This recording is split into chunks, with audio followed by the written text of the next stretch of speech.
You can skip the intro if you want, but, you know, I had to show this fight because I was pretty new to the game.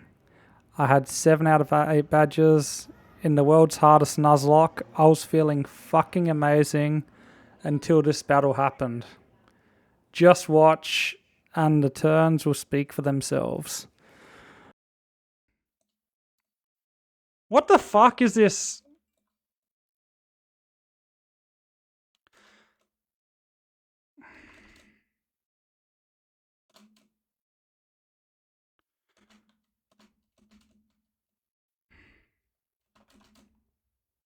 This Smeagol's bullshit with its evasiveness.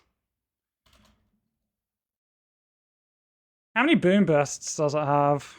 I might lose to this piece of shit. It's got 16. We could die.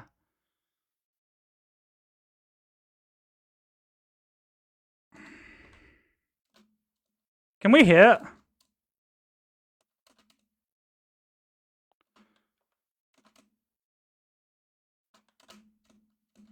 Can we just hit this time?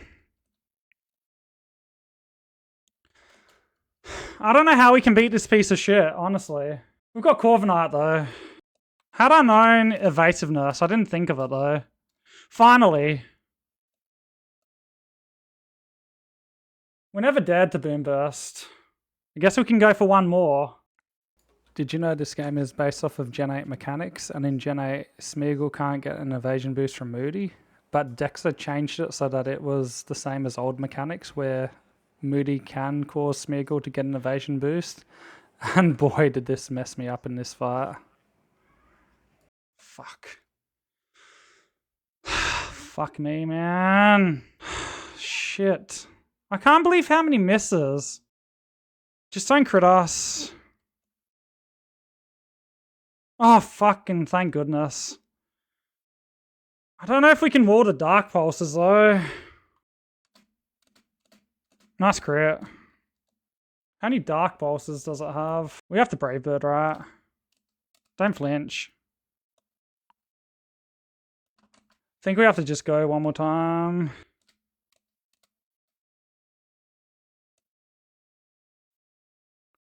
I can't believe we missed all these times. I'm pretty sure we're dead. 54, we're only dead to crit, but what else are we gonna do?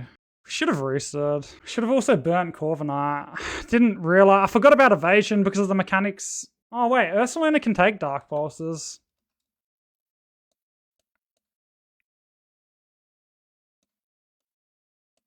Body Slam. Don't flinch. There's no way to beat this. Greninja maybe? Do you come in? You take 20%. You have a chance.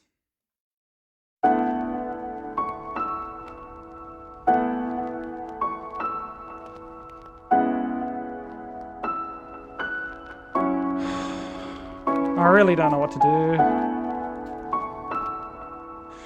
This is Jova, right? Unless Harkonine can take one. What the fuck are we sacking? Like, Ursaluna? We're not even guaranteed to win. Can't believe we got fucking evasion into all these dodges, honestly. I don't know if we're faster or not either. Let's just sack Greninja. Yeah, we're dead. GG, Greninja.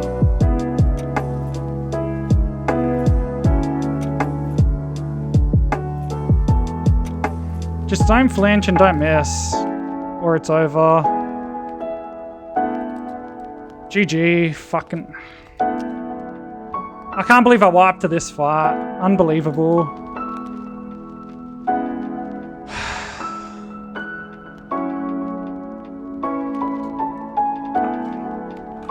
Unbelievable, guys.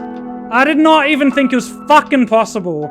After well over 200 hours playing this game, and over 100 hours into just this attempt alone, I had grown very attached to my Pokemon, and I had grown very fond of this game.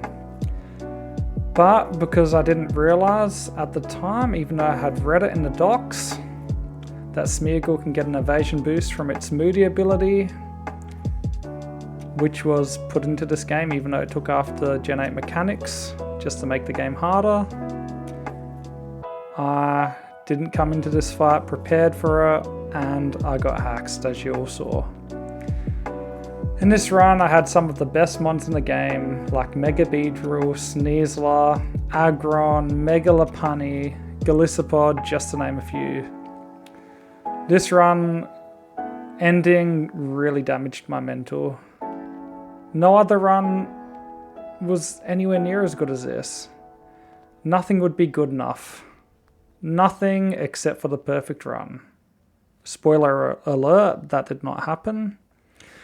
I believed I couldn't ever win unless I got god tier encounters. This made me play in the following way. A death on Brawly or Roxanne meant a reset. Losing a semi-decent Pokemon was a reset. Having more than 4 deaths past Norman, you guessed it, reset. I was completely in my own head, and on top of that, I wanted to rush back to where I was. I started playing this game a year later than everyone else due to having a young family, God bless them, and no free time. And I wanted to join the rest of the goats in the community that had already beaten this game. I also didn't watch any Run and Bun content, so that when I came up with strategies, it wasn't someone else's strategy. It was my own unique strategy from my own experiences. So yeah, we had a run that probably would have gone a distance. Did I give up? No. I got back in there and started grinding again. Because as Rocky Balboa says, it's not about how hard you can hit. It's about how hard you can get hit. Many attempts later, 65. Excluding early resets because, you know, if I didn't wipe and I just reset because of shit encounters, I didn't count it for some reason. This run, after all those resets, came out of nowhere. Okay, let's get into run 120. And if you thought run 55 had drama, you haven't seen anything. Wait, before I get into my run, let me talk to you about this game so that you can follow along. Firstly, this game features almost 500 battles, and each trainer has a unique team that gels well together. And these teams are strong. Let's quickly name a few examples. There's weather teams with Pokemon like Torkoal to set up the sun, with Pokemon that are extremely good in the sun. Like Choice Scarf Eruption Typhlosion, which outspeeds your whole team and hits incredibly hard. You know, 150 base power. In the sun, that's like 225 base power. With the stab, it's like over 300. You know, the only way you get past shit like that without sacking them on is having a quad resist in your party. Also, other good sun Pokemon are Chlorophyll Victory Bell. It's a double speed in sun and it hits your team very hard.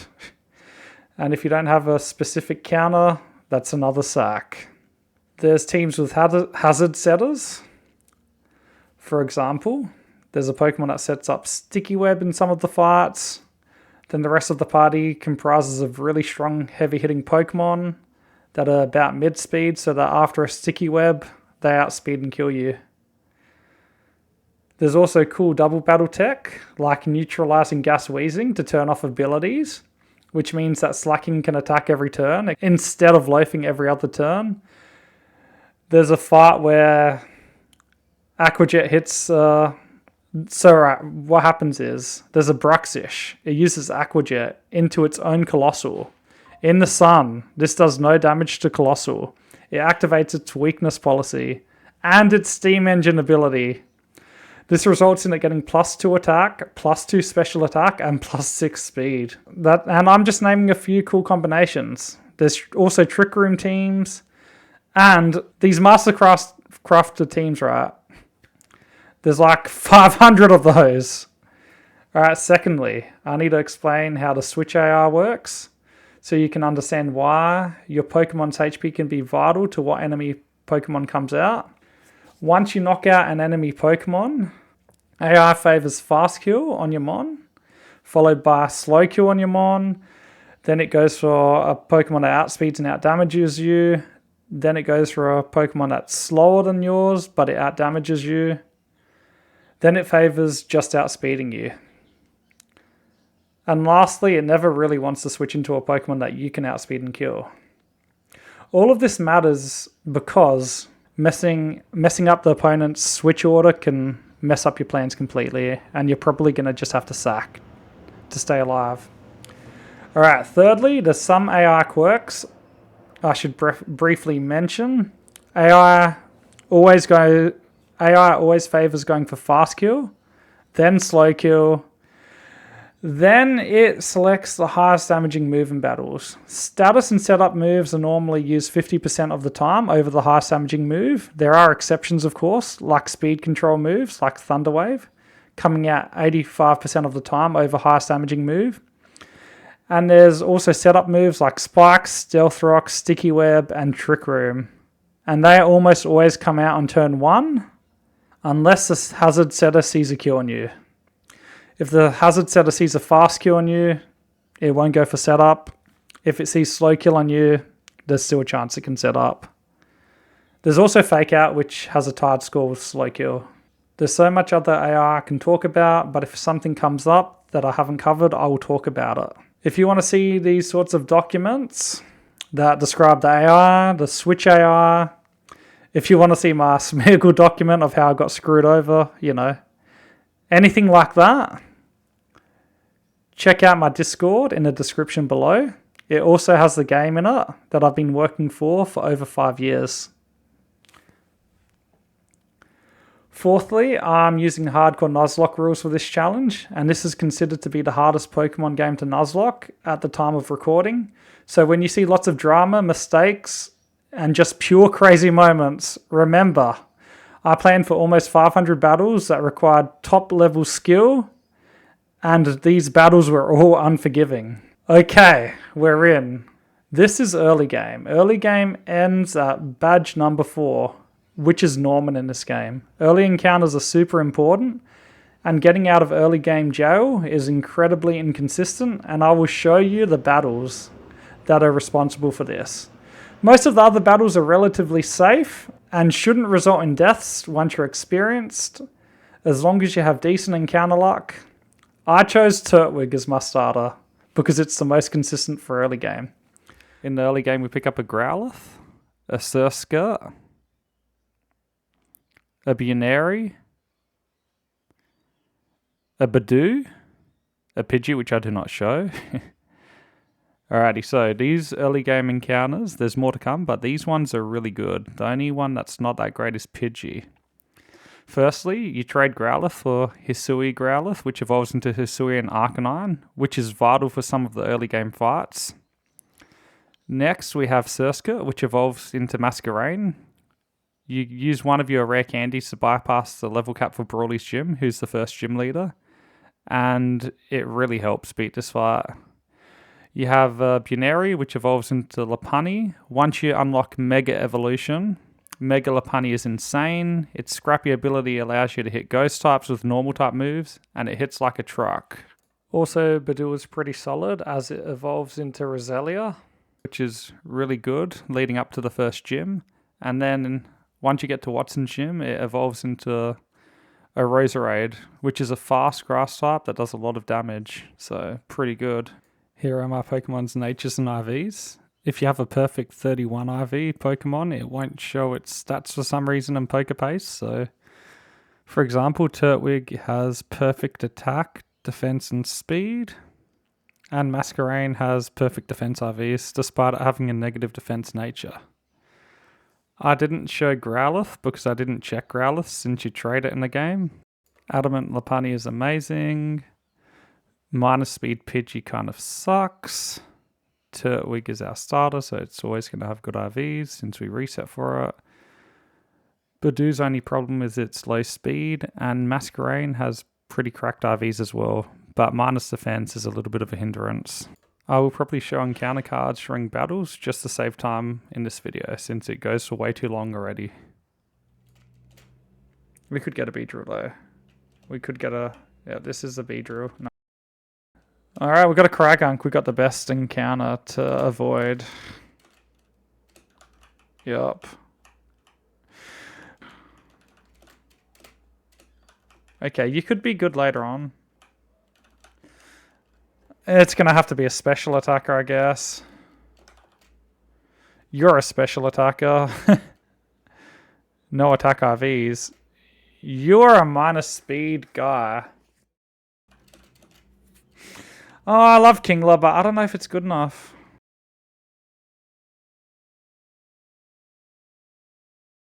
Your sheer force. Oh, you're fast at least. Alright. Our next batch of encounters are a bit below average, but at least we got the Mareep, which is static, and it gives us a 50% chance of the best Pokemon in the game. But we miss it. We don't get the Togedemaru in Granite Cave, we get Fanvi, which isn't too bad at least. Okay, now on to the gym leader with all of our Pokemon. How do we go? Alright, so first out is Kubfu. Vespa Queen Bug Bites to steal its healing item, and Air Slashes to kill it. Next out is Hitmontop, which Grotle handles. It's a shell armor, so it gets the chip it needs, and switches out into Masquerain on a Pursuit, which can't kill it.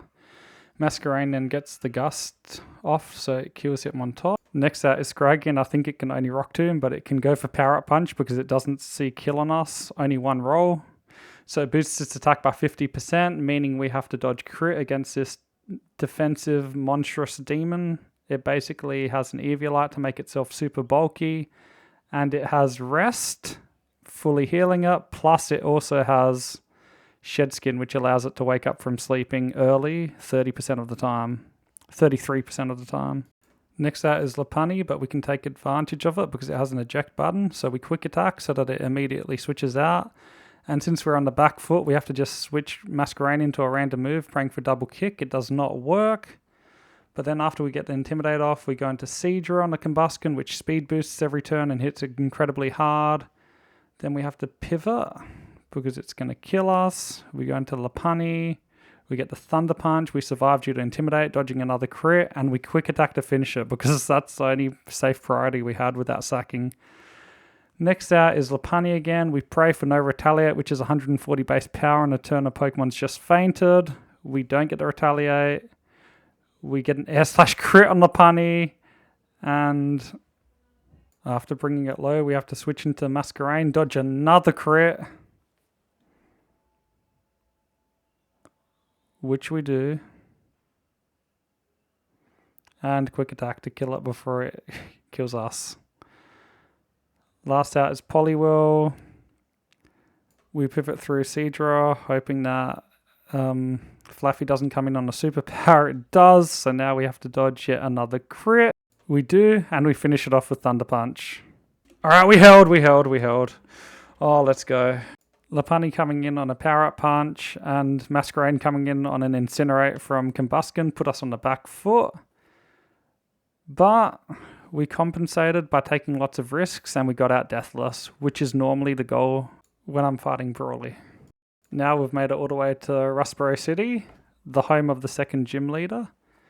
And instead of delaying the encounter here, we go for Togedemaru because we have static and there's a 50% chance of us getting it.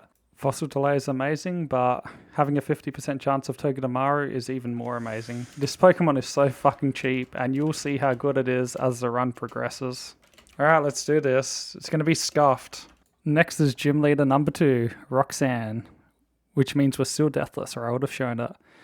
So we start off by Fake Outing the Bishop to break its sash. We then Fake Out again for some additional chip and kill it with the Mach Punch. Next out is Zygarde, and we get crit by 1,000 arrows, and we forgot to put Never Melt Ice on, so Ice Shard did not kill it.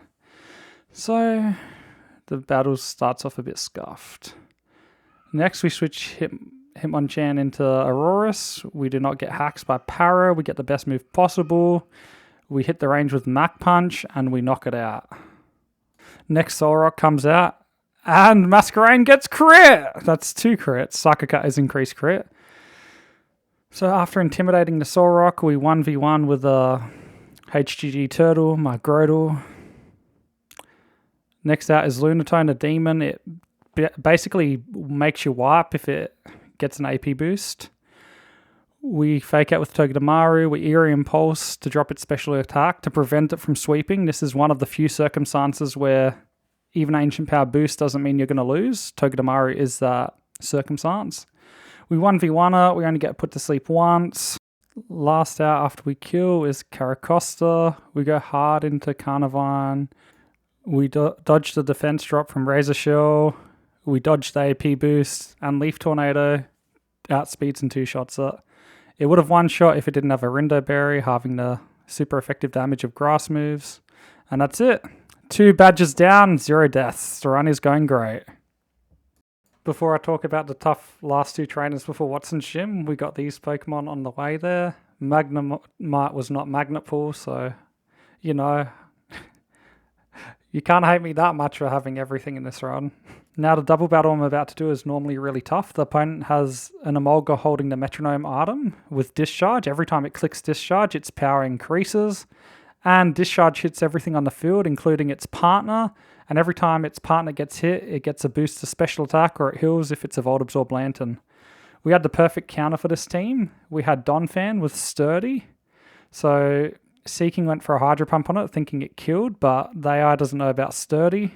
So we get to double Ice Shard, which is a priority move, into the Emolga to kill it. And Lopunny gets the fast kill on Seeking, leaving only 2 Pokemon left.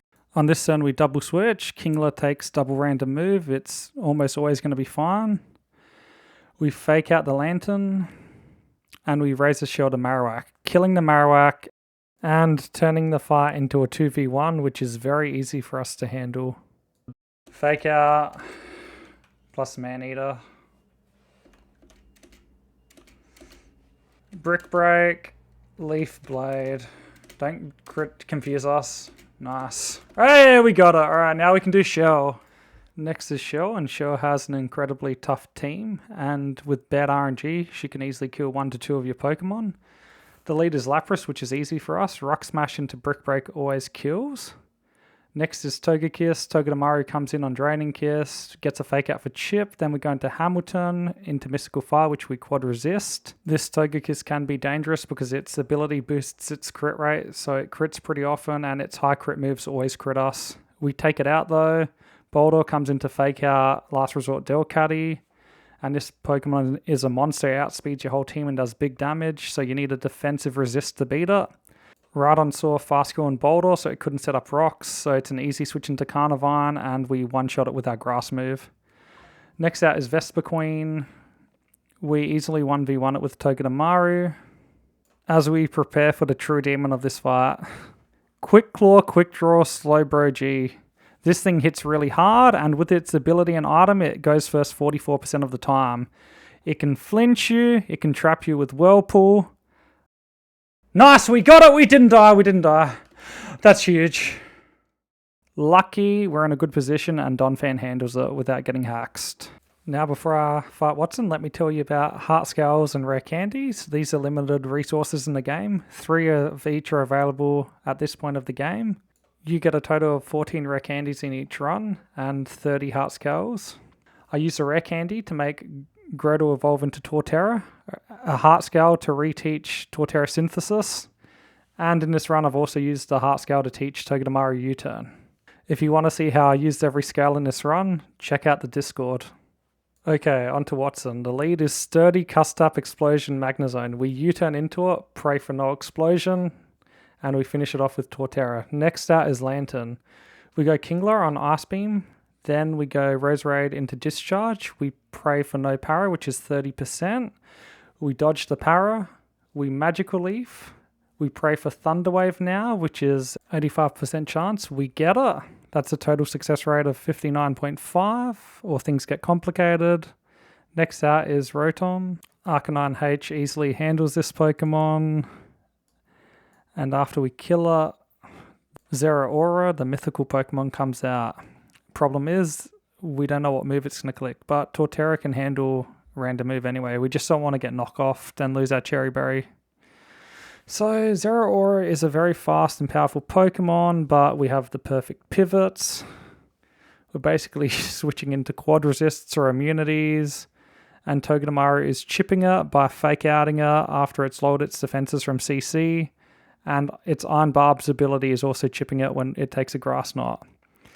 We want to kill with Togedemaru on a specific amount of health so that when Electros comes in, it always sees a kill on us and it doesn't go for coil setup on turn 1. While this is all happening, let me explain something I haven't explained about AI. AI will never set up if you outspeed and two-shot it. It won't set up if you see any killing roll on it. And it also won't set up if it sees a kill on you. So yeah, once we get Togedemaru in, finish off with Fake Out, the Electros comes in and it cannot coil on turn 1, which is good. We U-turn for a little bit of chip because why not? Into Roserade on Drain Punch. This is probably Wattson's scariest mon because Levitate gives it no weaknesses. We Worry Seed it though, so that it is weak to ground as it loses its Levitate ability.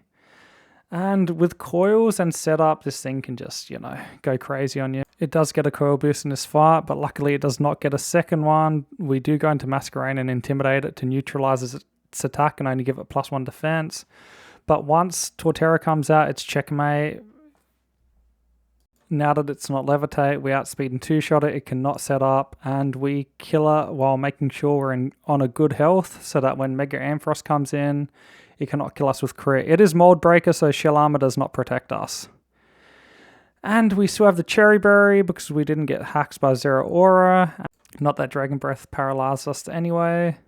And that's Wattson. That's why we choose Torterra as a starter, to make this fight easy and Norman easier. In my opinion, early game consistency is the key to getting a successful run. And speaking about consistency, next up is Cycling Road Rival. And its team is based on whatever starter you chose. And funnily enough, Torterra makes this trainer have the best Pokemon. This fight is super RNG dependent, and if you get unlucky, you can just wipe. And most of the time, you're losing 1 or 2 Pokemon.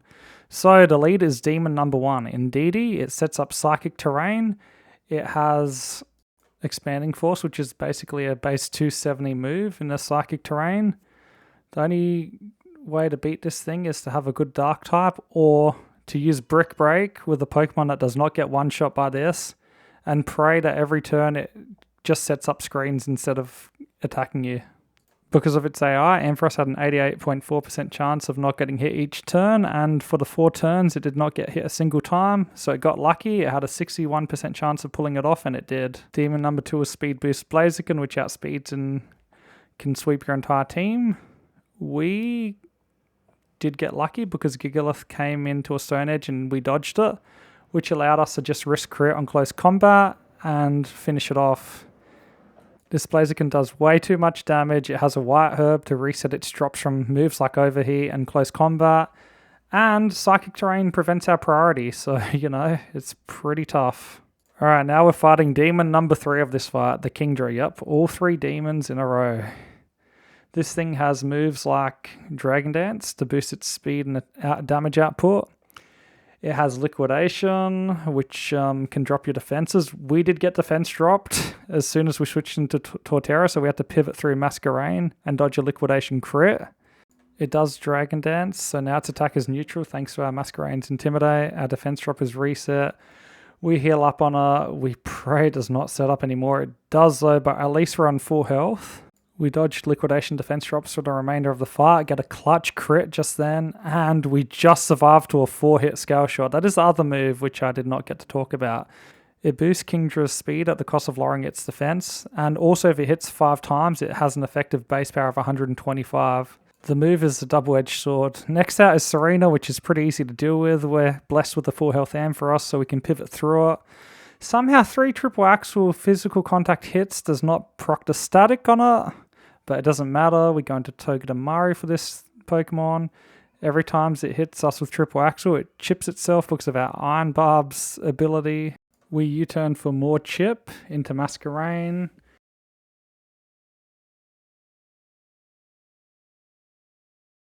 We Intimidate it, take the knockoff relatively well. And then that allows us to go into Hamilton on a triple axle.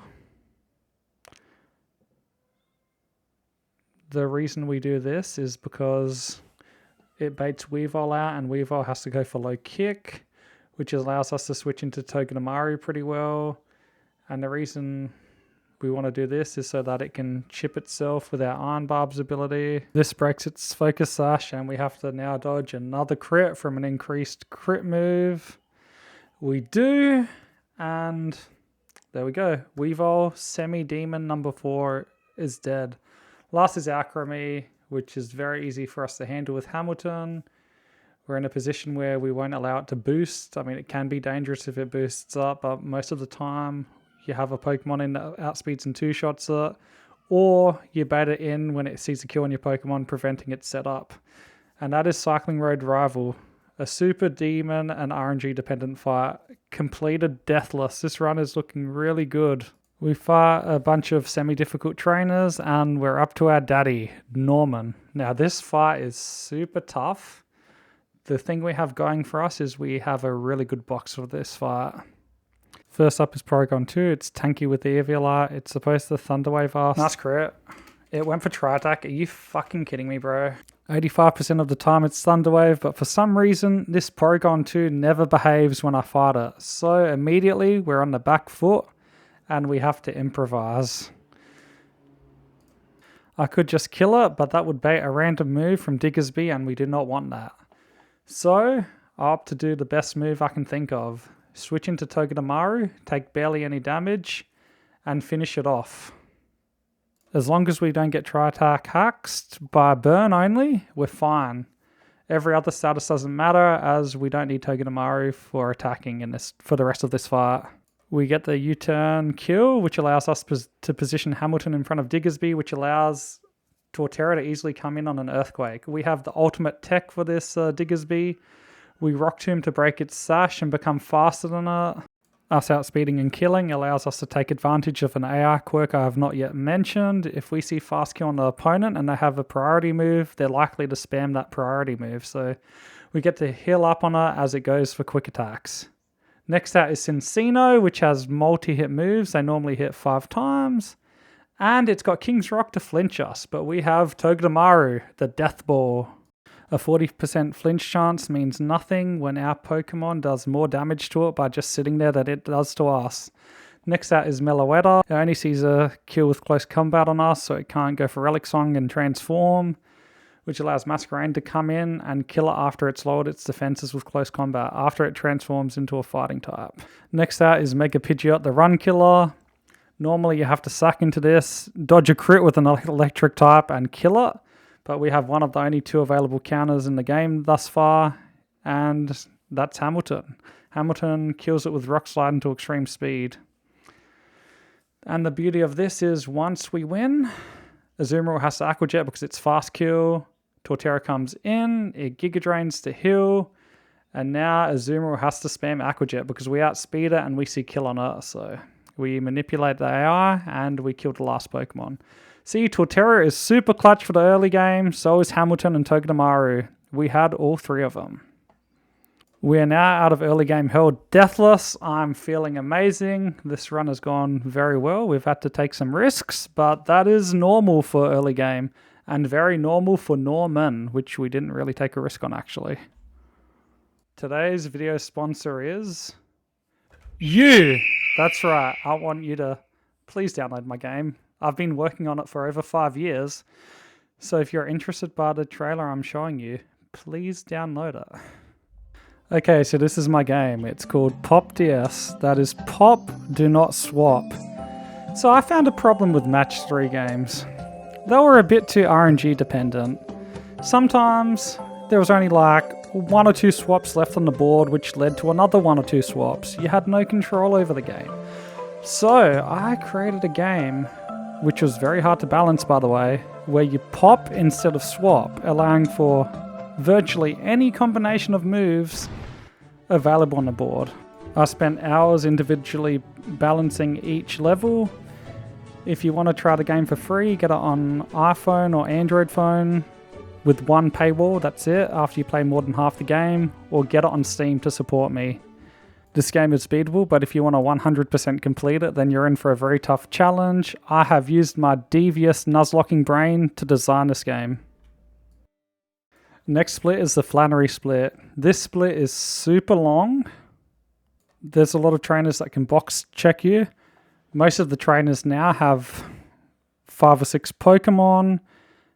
And yeah, this split's just a long grind and you have to be very careful and very skilled to get past it. This split starts with the win rates, which is 4 fights in a row, but they're not so hard. The only hard fight is the last fight, which is where you have to take down a Mega Medicham, which hits like a fucking truck. Fortunately, pivoting Masquerain into CC, getting Intimidate, into Torterra, back into Masquerain on the CC to Intimidator was easy for us, and we beat it deathless. Once you kill the Medicham, all this trainer has left is a Crocodile, but a high health Torterra takes care of it, as you will see. Yep. Giga Drain, the Crunch defense drop sucks, but we're still not in range, so we can just go for another Giga Drain and kill it.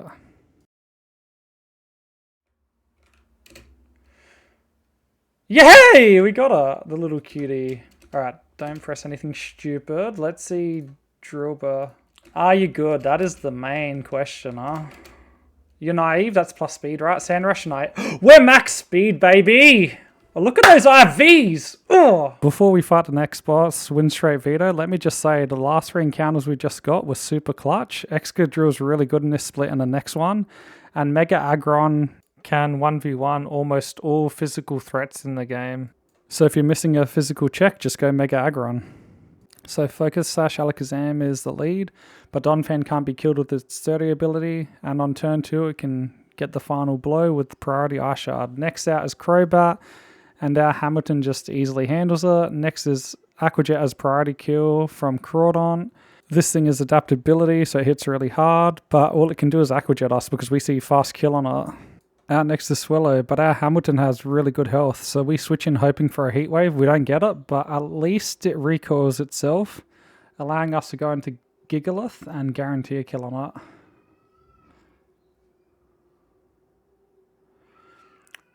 Breloom comes out. We do a few Intimidate pivots with Masquerain.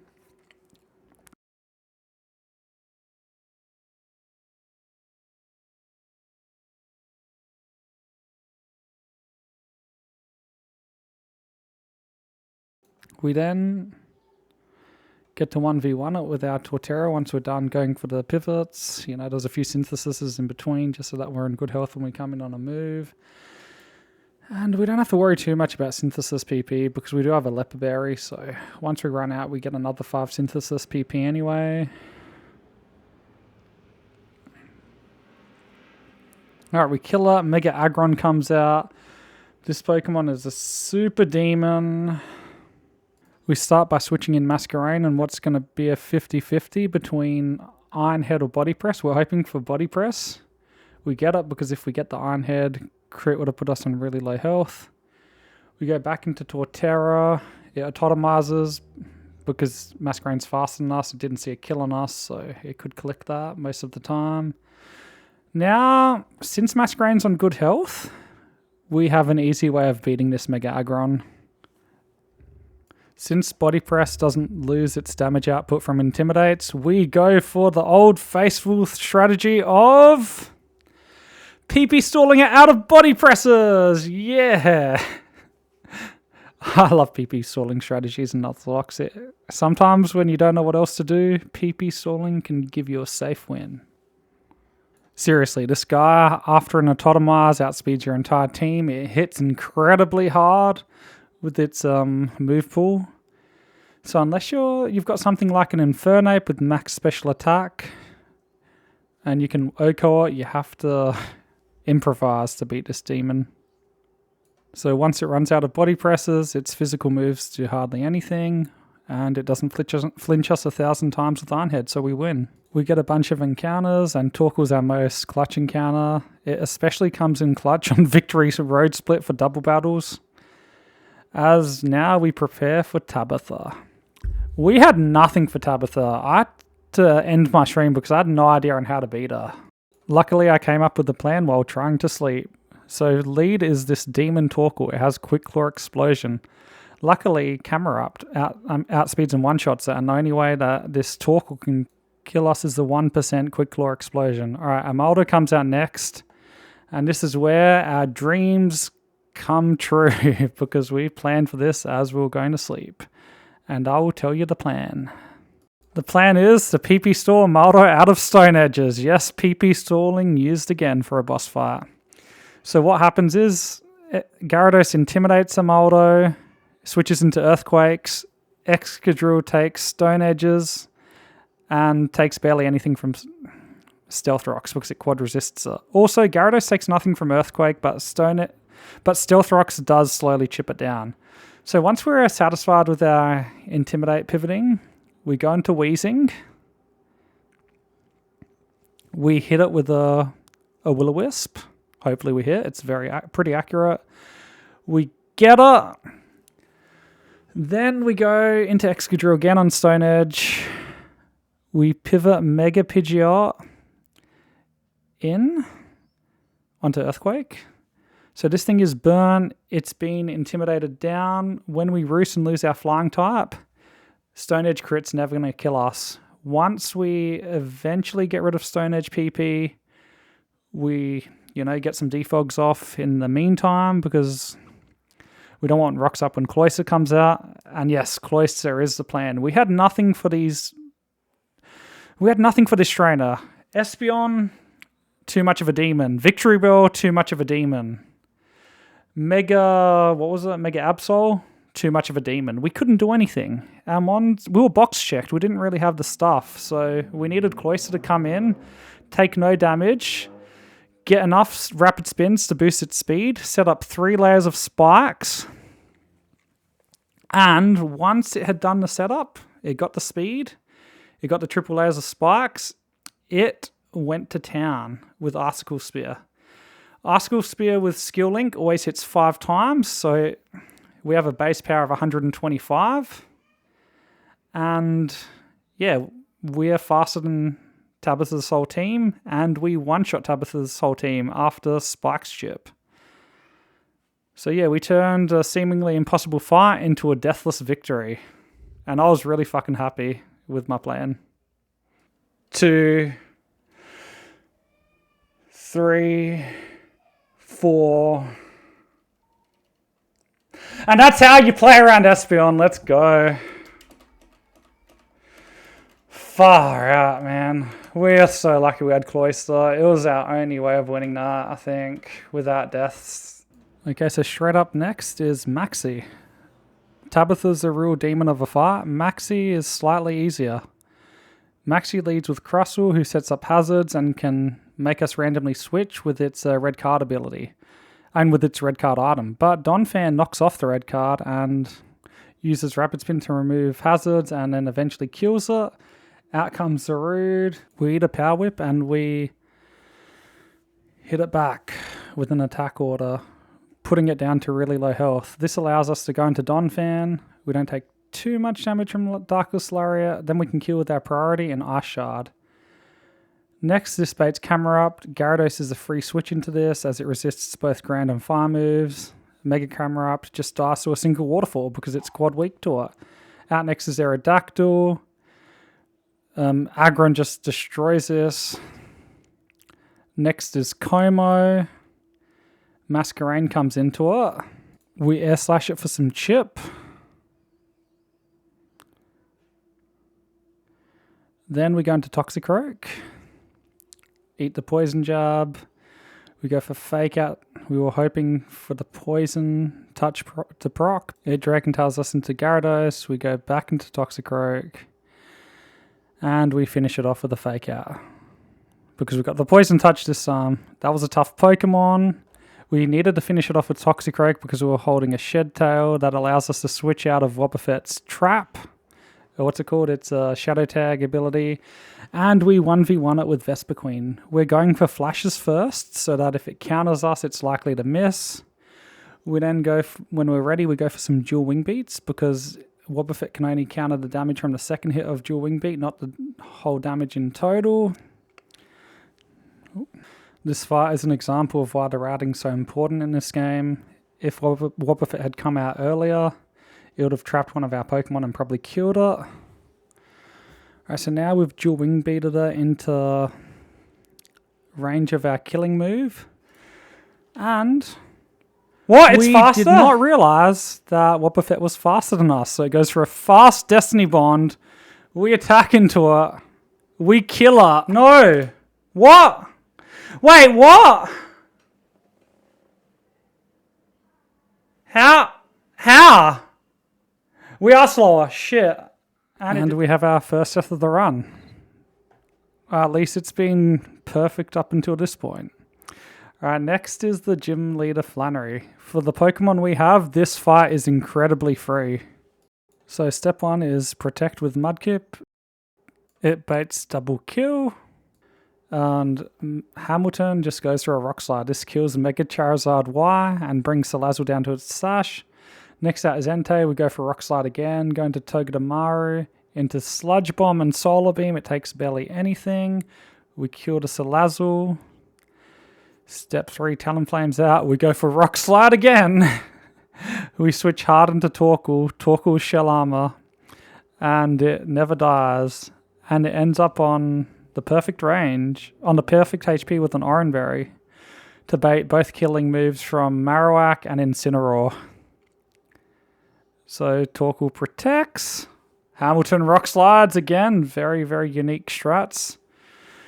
Also, Hamilton is safe from kills here because Hamilton is faster than the two Pokemon, while Torkoal is slower, so it always goes for fast kills on Torkoal. On this turn, Hamilton crits the Marowak, flinches the Incineroar, and it's easy GG. Also, I just want to quickly say that double switch AI, when their Pokemon dies, they look at your Pokemon diagonally across from them before they choose what to switch into. We've done it! We're back to this part of the game. It's about time. Ah, well, we're getting Greninja now. That's a shame. Oh, finally. This is way better than the last one. It's got speed, it's got attack, it's got bulk. Lantern. Ew, that's a terrible Lantern. These are my encounters right after Flannery, and there was a lot of them. I wasn't really happy with them, especially because I didn't get a ghost type, and having an immunity to both fighting and normal is quite important for this game. I also wanted Primarina over Greninja, but, you know, the Greninja had a good nature and pretty good stats. After this run, I will never underappreciate a Greninja again, by the way. Beware wasn't a bad encounter. Voltorpusui was a bit of an L with minus special attacking nature. Slowking was pretty much guaranteed. Overcool was random and rare. So was Tentacruel. These two encounters weren't that great.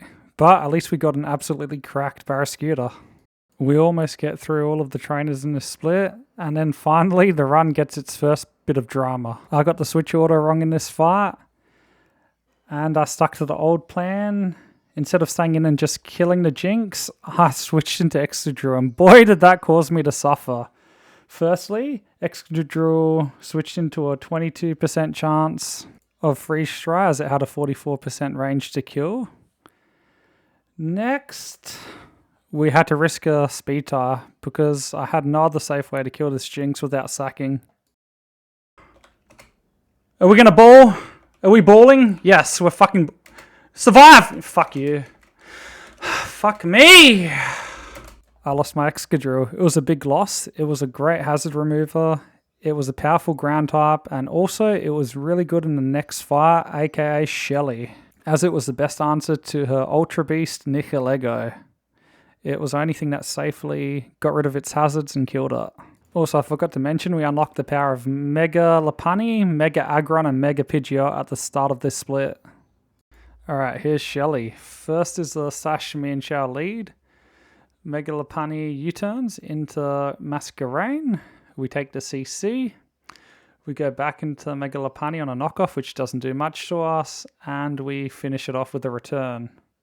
Next out is the Demon Dragonite. We U-turn on it to break Multiscale and send in Aggron. And Dragonite goes for dual wing beat and not Outrage, which is really good for us. This allows us to easily 1v1 the Dragonite and have lots of HP left. Out next is Tornadus. We easily switch into Grass Knot with Mega Lopunny, and we go for Return to Killer. Next out is the Demon Nihilego, which we U-turn out into Magnezone on. It goes for Meteor Beam. AI has a 50-50 chance of choosing this over Slow Kill. Alright, so now we just have to dodge a crit. It goes for Stealth Rock, which is nice, and we Flash Cannon to kill the demon. Too bad we didn't have Excadrill for it, or it would have been cleaner. We would have done this fight without rocks. It would have been nice, you know. Now Mega Blastoise is out. Easy kill for Roserade with a Leaf Storm. This thing's a demon if you don't have an answer for it. If you don't get it to go for a kill on your Mon, it can Shell Smash and just completely wipe you. Next out is Lantern, and I just assumed pivoting into Ice Beam and back into Roserade to reset the special attack drop from Leaf Storm was a win. But then I realized it was holding an Assault Vest. Yes, I did not check the calcs properly, which was really stupid of me. We also get burnt by Scald, making us dead to an Ice Beam. We then have to go into Lopunny, go for Fake Out U-turn to Chipper, and risk the crit. Luckily it pays off, but we would have probably reset if we had died. Then we choose to U-turn into Donphan, pray for it to go for Thunderbolt, so our Sturdy's broken anyway because of the rocks. And then we have to dodge one more crit and finish it off with a Donphan Scald. That fight was really messy. I really fucked up with my planning, but never punished. Next up is Bridge Rival, and I forgot to tell you, we gained access to Mega Ampharos, and it was really good in this fight. This fight is in both rain and electric terrain, making Thunder 100% accurate and boosting our electric moves by 50% on an incredibly powerful high special attack Ampharos already. On turn 1, we Spiky Shield with Togedemaru because it baits both kills. It allows us to chip Blaziken, and we take out the Mega Blaziken with the Thunder with Ampharos. Really nice. This is why Togedemaru is insane for double battles.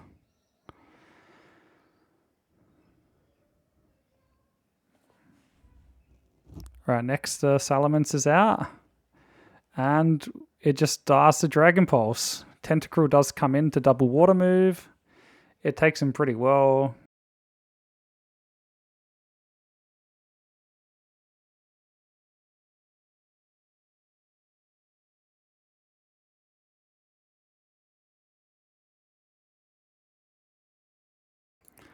Next is out is Heliolisk.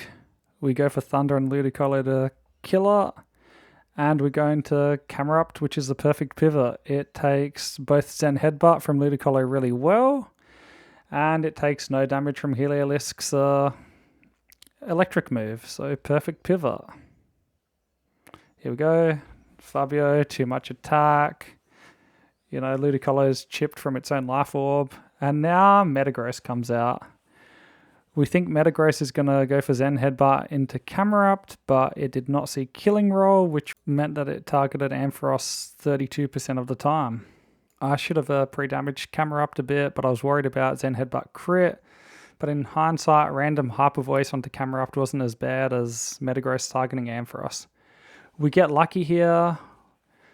We are out of kill range, we're not crit, and Thunder does get the paralysis on Metagross. We also dodge Flinch hacks. There was about a 20% chance of this turn to go really wrong. It didn't. We now have Ampharos and enough health to not bait kill from anything. Greninja can easily pivot out into Camerupt. We can fast kill to Metagross because of the clutch paralysis. And we take Thunder from Heliolisk. So we are now back in the driver's seat of this fight. Also, Mega Metagross was going for Bullet Punch because it was dead to fast kill, so that's why it moved first. So now Mega Blastoise and Heliolisk both go for Weather Ball and Water Move. Muddy Water never kills Mega Ampharos. Mega Ampharos's accuracy drop doesn't matter because Thunder doesn't check accuracy in the rain. We get the kill on Mega Blastoise. Kingdra takes nothing from Double Water Move because it quad resists. It does get accuracy dropped, which probably isn't that big of a deal. And we take out the Mega Blastoise, making it a 2v1, and we easily clean up from here. I must say, this fight is normally really hard. I do think I planned the fight pretty well. The only criticism I have in myself is I could have fine-tuned the plan a real little bit more so that we didn't end up in that really unlucky situation. But at least RNG did not punish us. We Dragon Pulse again, and we go back into Kingdra, and that's fucking GG. Let's go.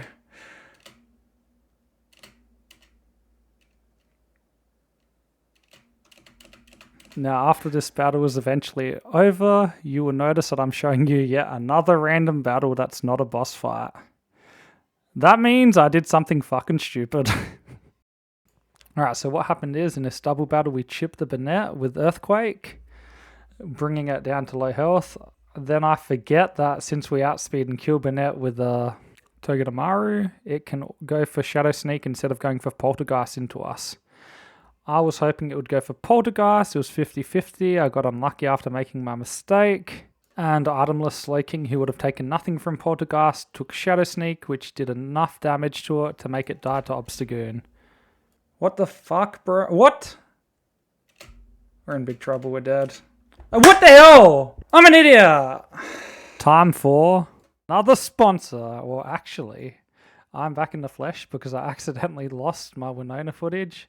And I have to tell you what happened to the best of my recollection. So I'm pretty sure what we did was we led Roserade. We baited Staraptor going for a Brave Bird. This allowed us to switch into Aggron. It was choice locked. Aggron took it out. That baited out Hawlucha, CC. We did some stuff where Toxicroak, switched into a CC, got a fake out off. Then we went into Togedemaru on flying type move, which we double resist. We chipped it with Spiky Shield and Iron Bombs, etc., etc. We repeated this process until we killed it. Volcarona would have come out. Hamilton, the Arcanine Hisui, would have destroyed it. It would have gone for Rock Slide, got it down to its Sash, gone for Extreme Speed to kill it. Then I think we would have sacked Toxicroak on the Shaman Sky, which came out. And that would have given us a free switch into our Sturdy Donphan. It had Ear Papa Berry. And to kill this Shaman Sky, we would have double Ice Sharded with Donphan, which is a priority move. So we would have gotten hit once, gone back up to 50% health. And we would have only been in Flamethrower and Heavy Slam range from the Celesteela. Yeah, so Aggron would have come in. It would have taken these moves well. I think we're fortunate. We didn't really get hacked. We didn't take too much damage. We would have then Mega Evolved, right? Into the Earthquake that was coming out. Then after we took a lot less damage from Earthquake, since we gained the ability Filter, making us take less damage from super effective moves. Also, we got rid of our Rock typing, making Earthquake do half the damage from that alone. Alright, so that all would have happened. Aggron would have then only been dead to Flamethrower from Celesteela. That would have been an easy switch back into Hamilton, the Arcanine Hisuian. Then we would have Flare Blitz to kill. Mega Altaria would have then come out. Roserade would have come in. We had to use one of our rare candies, plus a Heart Scale for speed to make us 1 point faster than the Mega Altaria.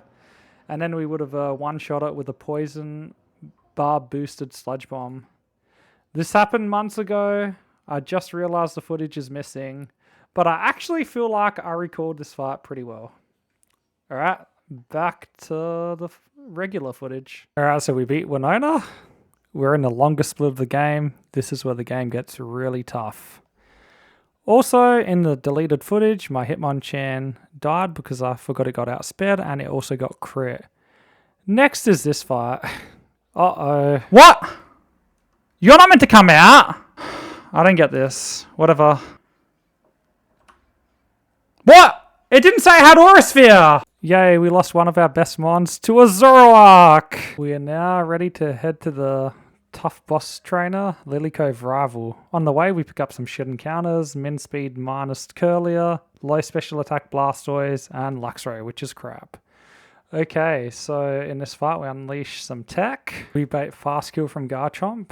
It goes for a Dragon move. We Mega Evolve, so we become Fairy type and take no damage. This also prevents Stealth Rocks from coming up. We also have Pixelate boosted Facade on Mega Altaria, turning the very powerful normal move into a Fairy type move. Galissapod comes in on Weavile easily, and first impressions it for the Fast Kill. with priority. Articuno Gears out, Magnezone comes into a Hurricane and dodges it, but misses a Thunderbolt range, which was highly likely to kill. So we're on a bit less health than normal. No problem though, because Machamp is out and Golisopod gets a free emergency exit into Mega Altaria once again. We use our very boosted Pixelate Facade to one-shot it. Now the big demon Melmetal is out. This has a lot of defense. It also has an Assault Vest. It's incredibly hard to remove, but we have a plan. We use Shinx for Intimidate, and we pivot through Golisopod into Togedemaru. For some reason we stayed in here, probably because we didn't realize that we're dead to crit because the calcs were calculating Intimidator damage. So yeah, we get Togedemaru out. We do some Togedemaru things, you know, fake out, spiky shield, U-turn chip, back into Mega Altaria on a fighting move which we resist, back into Togedemaru. This thing is ridiculously good. It just chips things for free.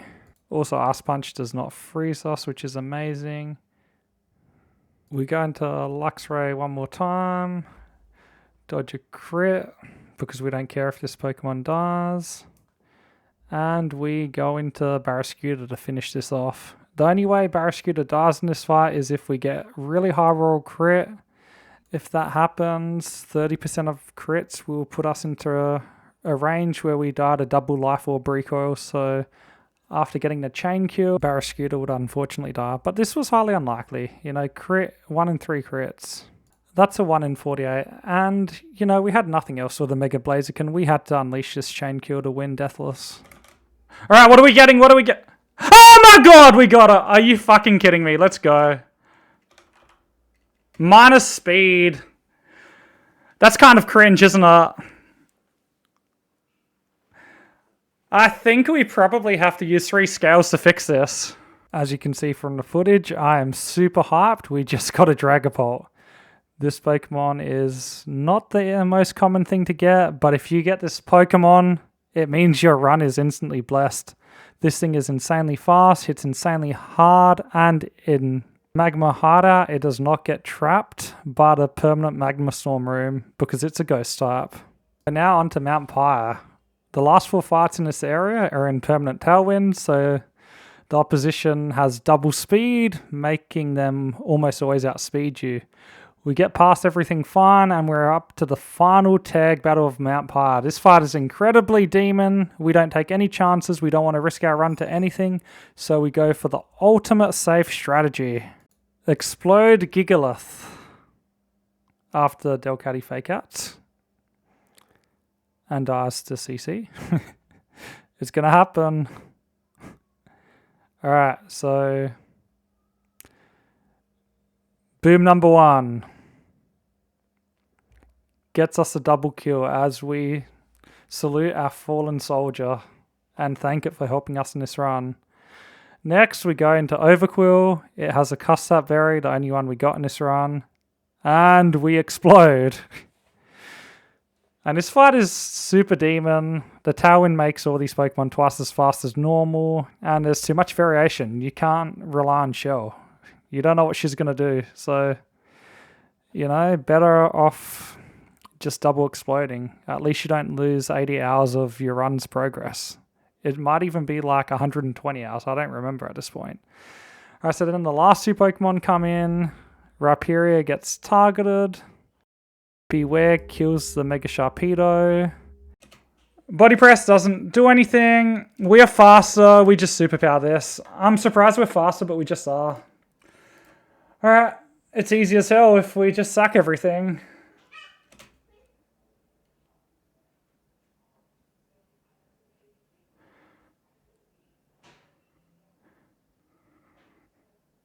Venusaur missed the sleep powder! Fuck!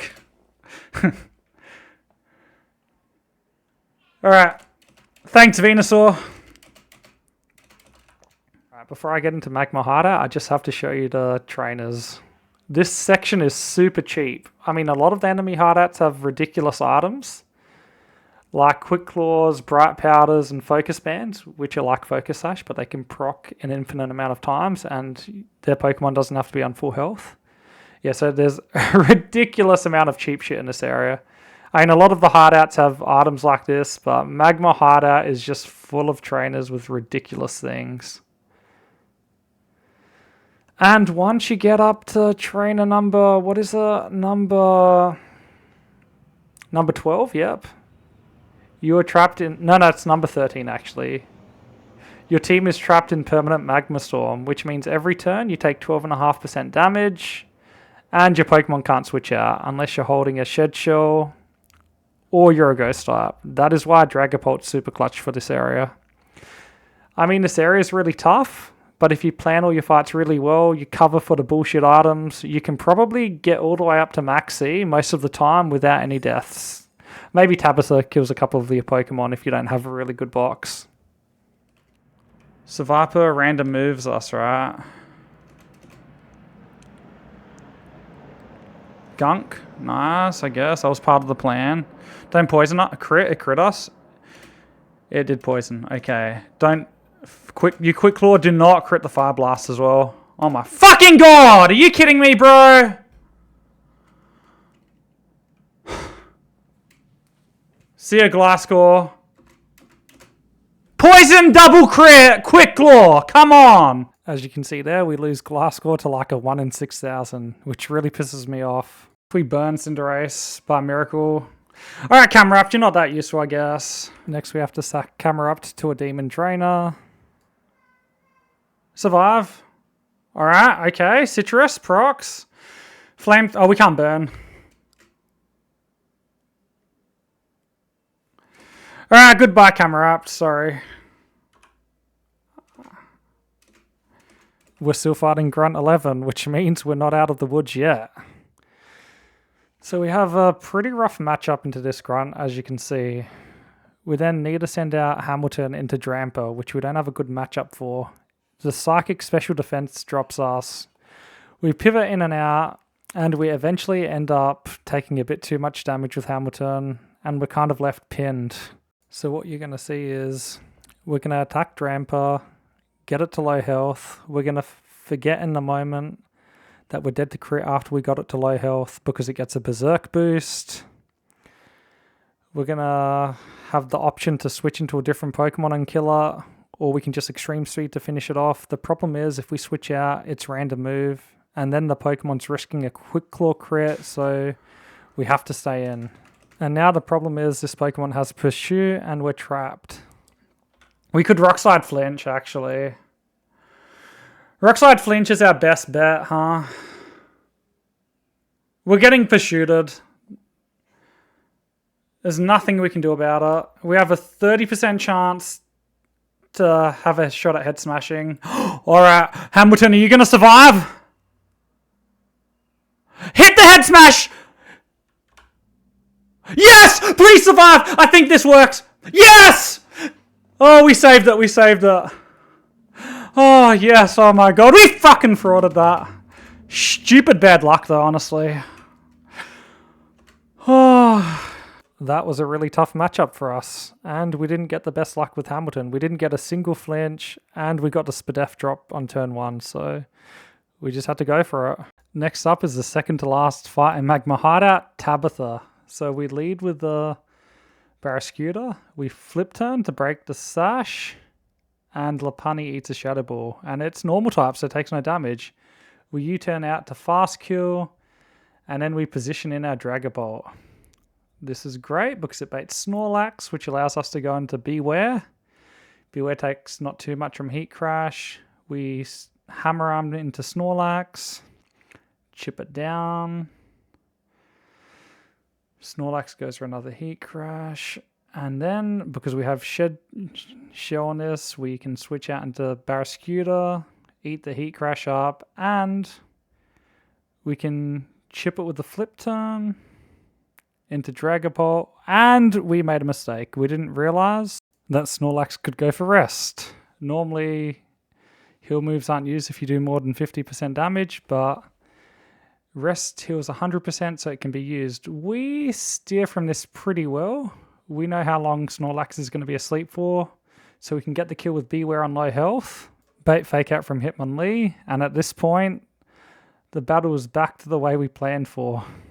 We're a ghost type, fake out does nothing. Its normal gem does not proc and give it the unburden boost. We one-shot it with Dragon Darts. We one-shot Yanmega with Draco Meteor. Next out is Victini. Dragapult saw fast kills and everything, so everything had to come out in turn order. Gyarados' Intimidate, it triggered the eject pack from Victini. We then get to switch into Mega Lopunny for Mega Absol, the last Pokemon.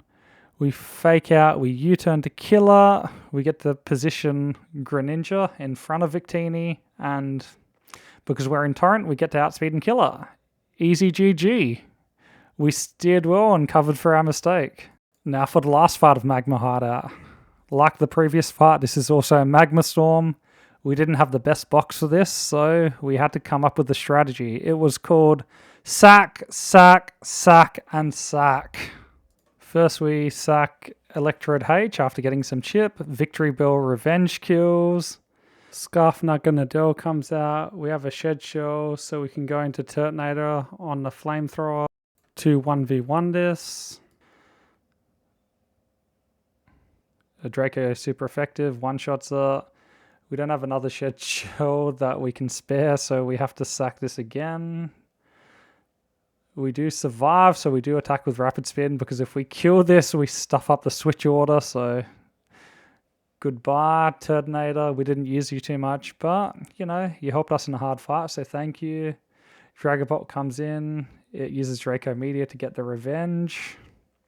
That's 3 Pokemon down. Garchomp is out. It also dies to Dragon Darts. So we see Kill on the remaining 3 Pokemon. Or we see Kill rolls. We don't have a good range on Mew, so we do have to switch out. Lopunny has a Mega Evolve, so it does take Psychic Fangs pretty well. We just go for a hard U-turn to chip it. We then sack Victory Bell because we don't want to risk Dragapult. Then we go back into Dragapult. It's now in kill range. Mega Houndoom's out last. We sack Castform in its debut battle.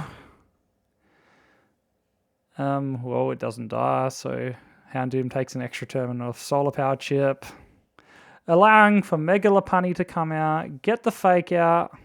It crit, so it did a lot more damage, and the return to finish it off. And that's a 4-death maxi too. Everything went to plan, but we have a lot of deaths at this point.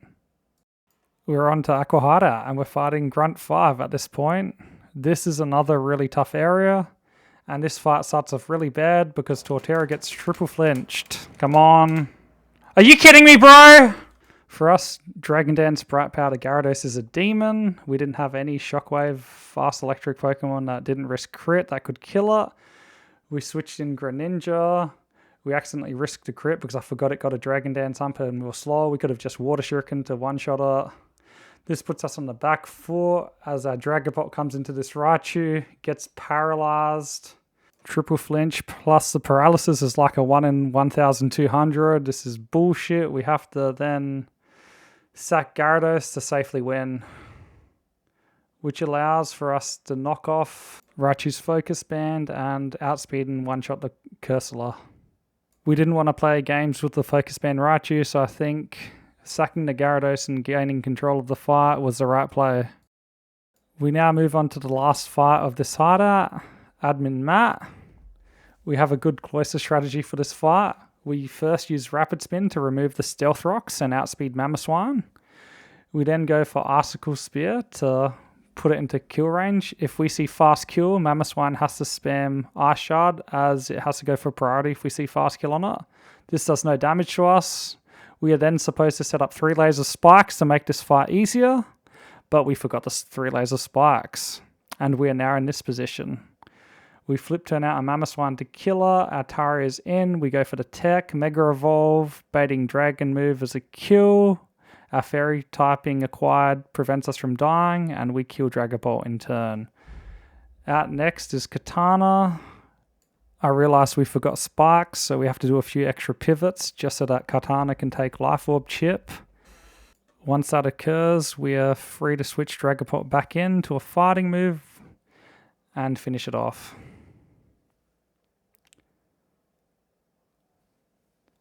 With a Shadow Ball. as it's got no special defense.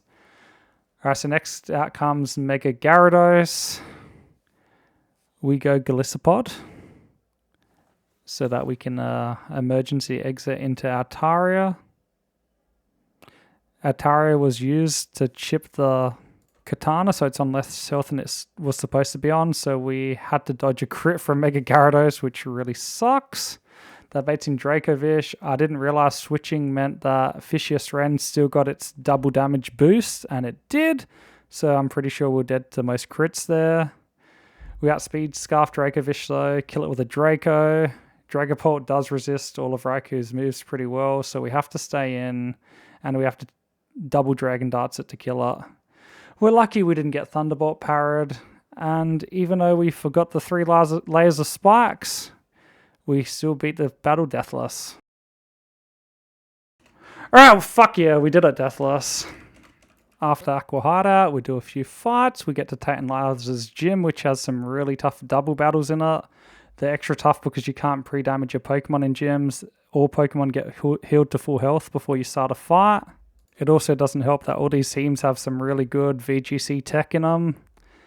The teams are extremely tough, synergize extremely well, and we managed to beat them all deathless with some incredibly clean gameplay and a lot of planning. It probably took us like 2 weeks to plan for this gym. We're now into the gym leaders Tate and Liza, which is 2 battles in a row. This is the only non-double battle in the whole gym. We lead off with Mega Lopunny. We fake out into U-turn to kill the Zelf. It was a highly favorable range. I think it was like over 95%. I'm pretty sure we had a Greninja backup for this in case it didn't work, so it didn't really matter. So we U-turn into Dragapult. I think Dragapult just sees fast kills on the remaining 3 Pokemon on Tate's team. So it sends out Latios first. We Dragon Darts her. We kill her. I think we're Life Orb actually. We outspeed and 2-shot it with Life Orb. This fight's really easy if you've got the right Pokemon. Yep, let's have a look. Do we have the Life Orb chip? Yes, we do. Out next is Hooper, but spoiler alert, it's a Zoroark. And now here comes the real Hooper. So we could just kill the Hooper, but it's got a very valuable item. It has leftovers. It also has the ability Magician, which allows it to steal an item if it's not holding anything after it hits a Pokemon successfully with an attack. I'm fast forwarding through this because we are PP stalling this Hooper so that we can eventually, when it only has Aura Spheres left, go Gardevoir. Trace its Magician ability, so we gain the Magician ability, and that will allow us to steal the leftovers off this Hooper. We need the leftovers because it's an amazing item, as it can be traded for any one of these 4 items before each fight.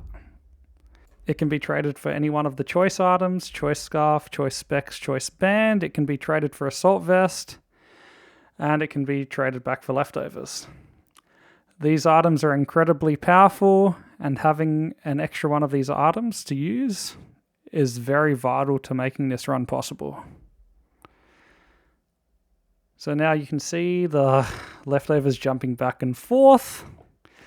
Obviously, when we get the final kill, we kill her and we hold on to leftovers. Heist completed. On to Liza. Liza is the much tougher of the 2 trainers.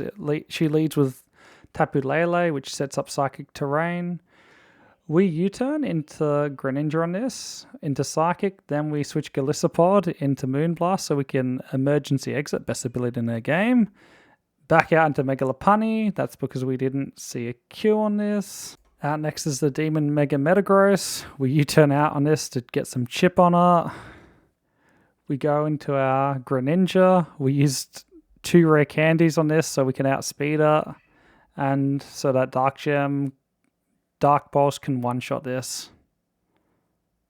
Latias is out next. It can only go for Aura Sphere or Calm Mind.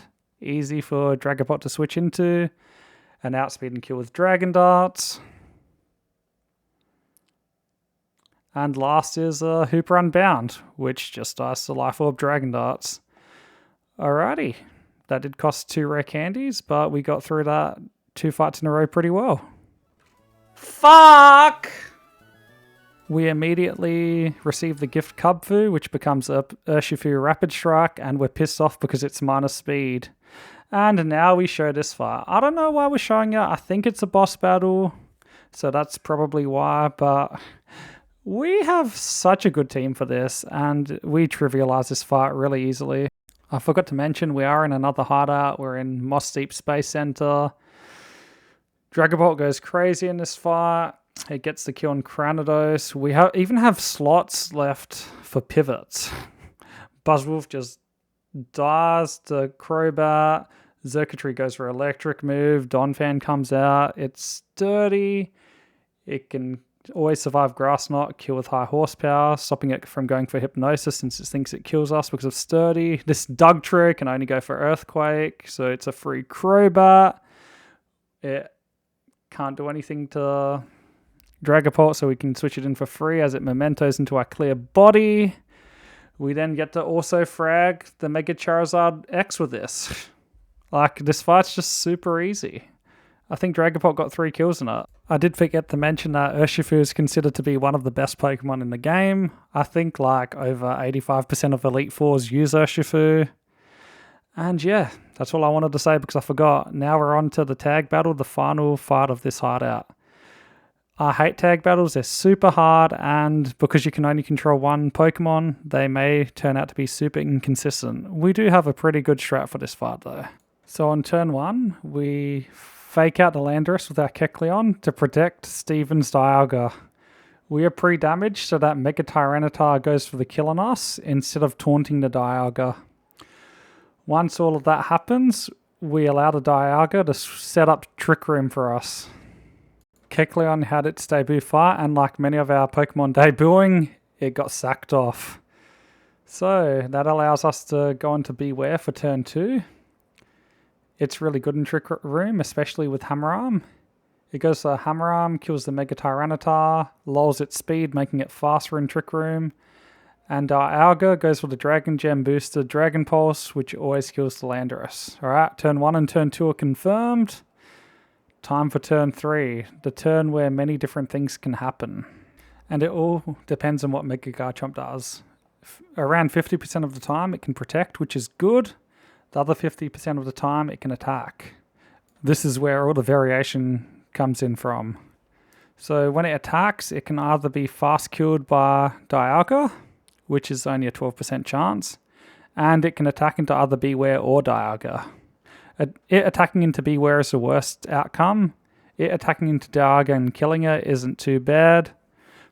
We kill the Moltres with a Rock Gem boosted Rock Tomb, and we get the best variation, which is a Garchomp protecting. On this turn, Dialga sees a 12% kill on Mega Garchomp and a 100% kill on Ferrothorn, which means there's a 6% chance to attack Mega Garchomp. It attacks the Ferrothorn, which is super clutch. Ferrothorn does nothing this turn, but it only goes for Leech Seed, which is perfect for us. And Beware gets some nice chip with an Ice Punch into the Garchomp as Dialga dies, which is fine. That's a perfect turn. Beware takes no damage, and we're in a perfect position. We have one more turn of Trick Room left, which allows us to fast kill the Garchomp. And their last Pokemon is a Heatran, which is handled very easily by our Urshifu Rapid Strike.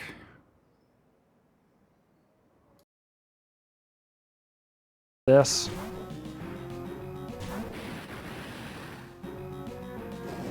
Alright, don't burn us! Aura Sphere. Oh, Trick Room! It Trick Rooms? Oh shit, I didn't realize it could do that. It doesn't matter though. Yeah, it's dead. It just dies.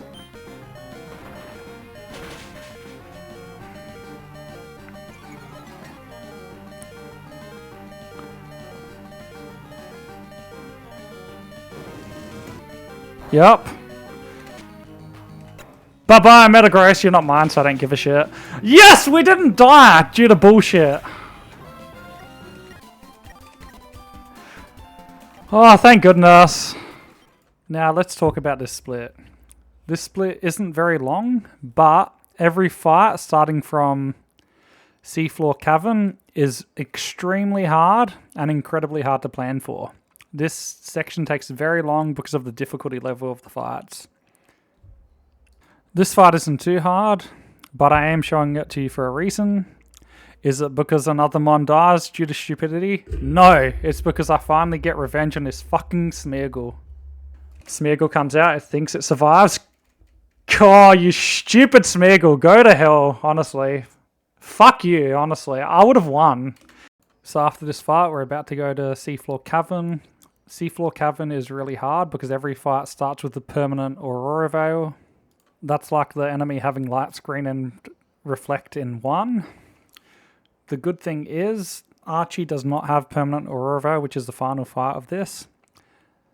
And luckily you can remove Aurora Veil with moves like Brick Break or Defog, but this does give the opponent a free turn, which is a little annoying, but unless you remove Aurora Veil, you can't really win any of these fights.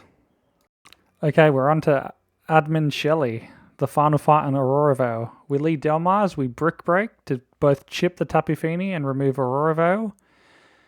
And we make a mistake. When planning for this, I didn't take into account Tapu Fini had leftovers. Roserade went for Leaf Storm and it missed 70% range. We can now kill with Roserade, but it baits out Hawlucha and it goes for random move. It's either CC or Acrobatics. We cannot safely switch into that without sacking. So we opt to go into Lopunny to save the situation. We make another mistake. We fake out as Mega Lopunny. Had we fake outed as regular Lopunny, we may have seen a kill with U-turn and been able to maneuver back into a position where we can reclaim the fight without any deaths. We do not, so we have to sack Roserade to Hawlucha as we have no other choice. If we switch in any mon into random move, it could cause us to just wipe on the spot. Alright, so to take out Hawlucha, we do Togedemaru things, fake out plus Iron Barb's chip.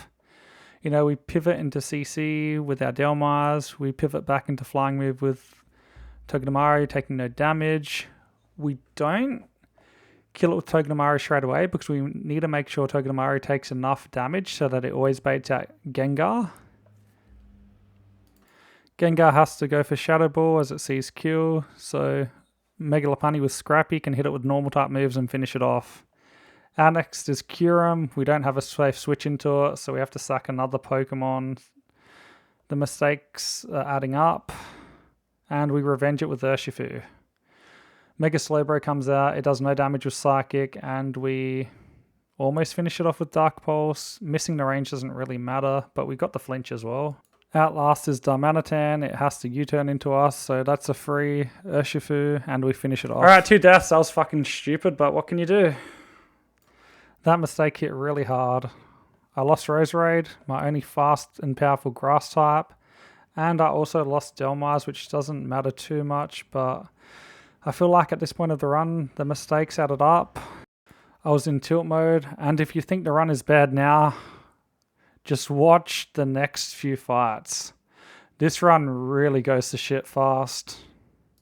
Well, I guess before the run does go to shit, we do fight Archie. This is probably the toughest fight in the game. I mean, Maxi 2 requires more sacks, but I feel like you still need a sack to beat this fight, and if something goes wrong, you probably wipe. I feel like in Maxi 2, you can probably steer out of danger. So as you can see, Gudra Hisui 1v1's the Kyogre. We make sure we kill it while we're on low health so that we can bait Overquill. We have to sack Kingdra to it. We do get our guaranteed hit in though to chip it, which allows Barraskewda to come back in and revenge it with Liquidation. We then flip turn into Crobat on Superior. We finish it off with Brave Bird. We then go into Greninja and Aegislash. We're guaranteed to be knocked into Torrent from this thing, so we get into Torrent, we one-shot it with Surf. That allows us to also kill Zapdos with Surf. Swampert would die to Surf if it didn't Mega Evolve, and that's why AI doesn't send it out straight away. This forces us to go Golisopod to emergency exit into Barraskewda. We flip turn to Chipper. We have no choice but to sack the Crobat here. Rest in peace, Crobat. That allows us to get Barrascuda back out and Liquidation it to finish it off. Barrascuda's super clutch in this fight because it's Swift Swim and it just outspeeds the whole team and does the heavy hitting. Also, Greninja getting the chain kill is also pretty good. I don't really want to show you this fight because I probably need a psychiatrist for what happened. I overlooked something in the AI and look what happened. What? Wait, that's bullshit. It didn't see kill. What happened there? This is rigged. What the hell? It had the Aqua Jet. I'm looking this up. It had the Aqua Jet. It saw no kill. It didn't see a kill on Greninja. No! Did I see a kill on it? No!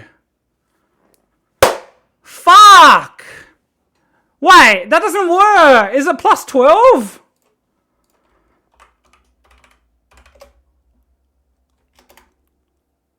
It's plus 11! That doesn't make sense! It was plus 11. And then weakness policy is plus 12. I don't get it. No, that doesn't make sense. Everyone can read the calcs. That makes no sense. Aqua Jet on weakness policy is plus 12. Priority, if we see a fast kill on it, is plus 11. So that makes no sense to me. That is plausible. I don't understand how that can even happen, honestly. Okay, I need to explain what just happened. They led Colossal and Bruxish. We led Scarf Urshifu in this fight. This fight was thoroughly planned, and my strategy was bulletproof. There was only one thing I didn't take into consideration, and that's what ended up screwing me over. So they were Bruxish and Colossal lead, as I said. We were Scarf Urshifu. The other Pokemon we led didn't matter. We just needed any random Pokemon to switch into pre-damaged Togedemaru. This is because Colossal was weakness policy. So Bruxish was programmed with the plus 12 score to just Aqua Jet the Colossal. And it was going to chip Colossal enough so that our close combat with Scarf Urshifu always outsped and killed it.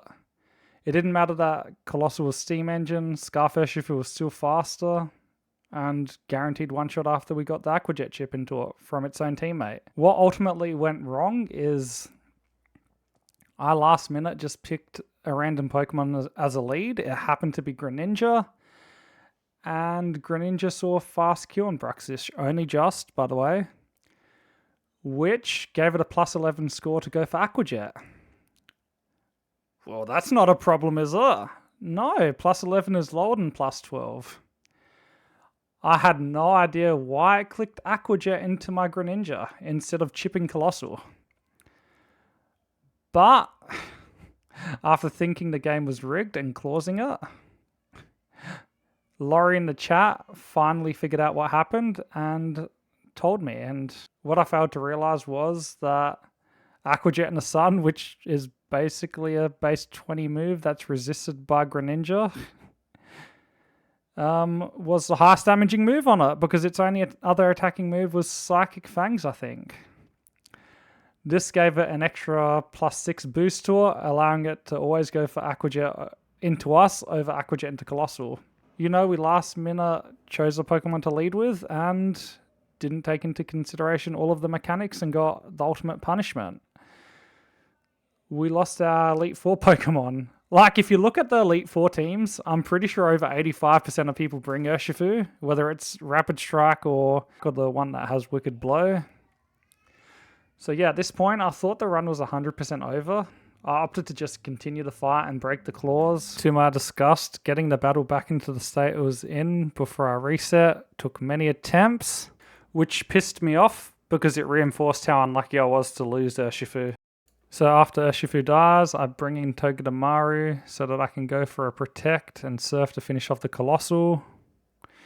I could have probably played this fight a lot better, but I was in a terrible frame of mind. I thought that another 150 hours of planning were going to go to shit once again. Funny thing is, after experiencing Aqua Jet AI, I had a really easy way to win this fight after losing Urshifu. I could have just targeted the non-Bruxish side and it would have just spammed Aquajet into Greninja while I finished off the other side. So because I thought I had to, I sacked Sharpedo because I didn't think it was that important.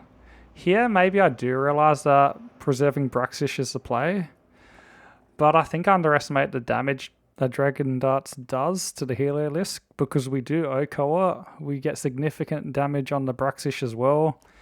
And Greninja, who was flinging into Heliolisk, had to target the Bruxish and finish it off, putting us in an even more terrible position. In this position, I don't really want to risk Dragapult or Greninja. Dragapult's the main guy I want to preserve, so I have to sack Togedemaru, which is an amazing Pokemon. Like, it's one of the best Pokemon in the game, and it's going to really hurt in doubles in the future. But I have to do something to keep the run alive. We also prayed for a Dark Pulse flinch in Lapras, and because I was fast forwarding it, you couldn't see that I actually did get the flinch. Next turn, we fake out the Toucannon and get another flinch in a Lapras, which is crazy. Flinch. Crit. Oh, we can't crit. One flinch. Two flinches. Okay, let's go. We then hope we get the double kill this turn. Please just kill this. We get the Lapras kill. And we just missed a Toucannon range. Oh my god! What the fuck is going on here? This is the worst battle of all time. But we got 3 flinches in a row from Greninja, which is insane. Wacko wishes he could flinch the way we do. How many flinches did Greninja get? Like 3? Run is fucked. Although that fight went as horrible as possible, we did get very lucky with Greninja. Had it not gotten those 3 flinches, we probably would have had to sack another Mon. I mean, losing Urshifu, which I explained, was terrible. But Togedemaru 2, our doubles battle GOAT, my god. I thought we literally had no chance to win this run. And the way I played the next fights reflected on this. One of the hardest sections of the game, erratic weather, I just wanted out. And we just tried to rush all of these fights so that we could get our wish. This next fight is a great example of why rushing is bad. I didn't read the calcs properly, and I didn't realize Donphan could switch into a steel move. I only thought it could switch into an electric move. Dragon Darts, Jinxington, Zonington. What? This led to me having to sack my valuable sturdy Donphan for absolutely no reason. I think it's Guts Rash. I think it's fine, to be honest. I'm sure it can do something for us. In this fight, I bait the opponent's Pokemon in the wrong order. This is rigged. We opt to double switch here, and there's a 50% chance that Ursaluna can go for Stone Edge into the Golisopod switch. Come on, Golisopod. It does, and we have to risk crit on one of our best Pokemon. Don't crit us. Oh, let's fucking go, bro. I think we're out of the woods because we can just emergency exit into Torkoal and go to our original plan. But there's something I didn't take into account. Torkoal was supposed to come in a turn earlier and take more Poison Chip. This means that Cinderace does not always see a kill on us, and it can just go for coaching into Ursaluna, turning it into a complete beast. And it does. It is now basically Guts Ursaluna with a 50% attack boost and a 50% defense boost. Now this is where we have to get lucky, huh? There was a 73% chance Mimikyu attacks into Torkoal here, as it had a 43% chance of killing us. It doesn't, which means we take a lot of chip on Ursaluna, and that is horrible. We now have to risk Ursaluna dying, and I did not know how valuable this Pokemon was at the time. We also just missed out on killing Ursaluna, so our only play was to risk a crit on Ursaluna from the Mimikyu, and fast killed their Ursaluna before it killed one of our Pokemon. Don't kill us, or drop us. Nice. Cool. We're very lucky. Alright, that's Mimikyu down. Also, our Choice Banded Burnt Ursaluna hits like a truck, but not as hard as our Wheezing Galarian. It hit our opponent so hard that the recoil glitched out Ursaluna's sprite. Alright, we can get lucky here. Just don't CC. Alright. See ya, Lizzie. I guess we're planning on sacking you. We gave ourselves a chance to exit the fight deathless. But we did end up losing Galarian Wheezing. This sucks because it was a fairy type with Levitate, which is super unique. Ah well, the fight did go pretty well considering what happened. And also, if our original line went bad, we were going to sack that Pokemon anyway. What happens next is hilarious. We catch a Togekiss, then we get a Namorous as our roaming legendary. We lost a levitating fairy and gained 2 fairy flying types. Come on. Cool, what are we getting? Alright, fine. Now we have 2 fairy flying types. And it's a good Pokemon, don't get me wrong. We didn't need this for E4 anyway.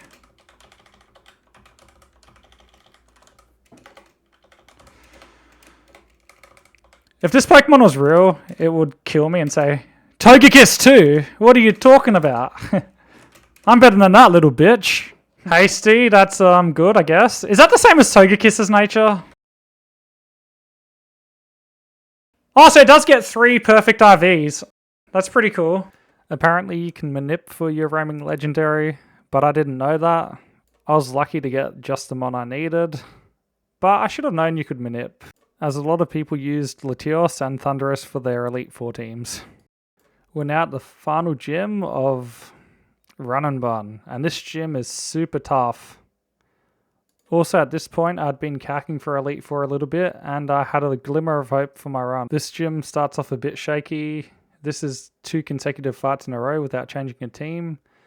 And the reason this fight goes shaky is because I forgot to teach Kingler Brick Break instead of Rock Smash. Miss one, that'd be nice. Don't crit too many times. Well, I crit first one. Okay, first one's a crit.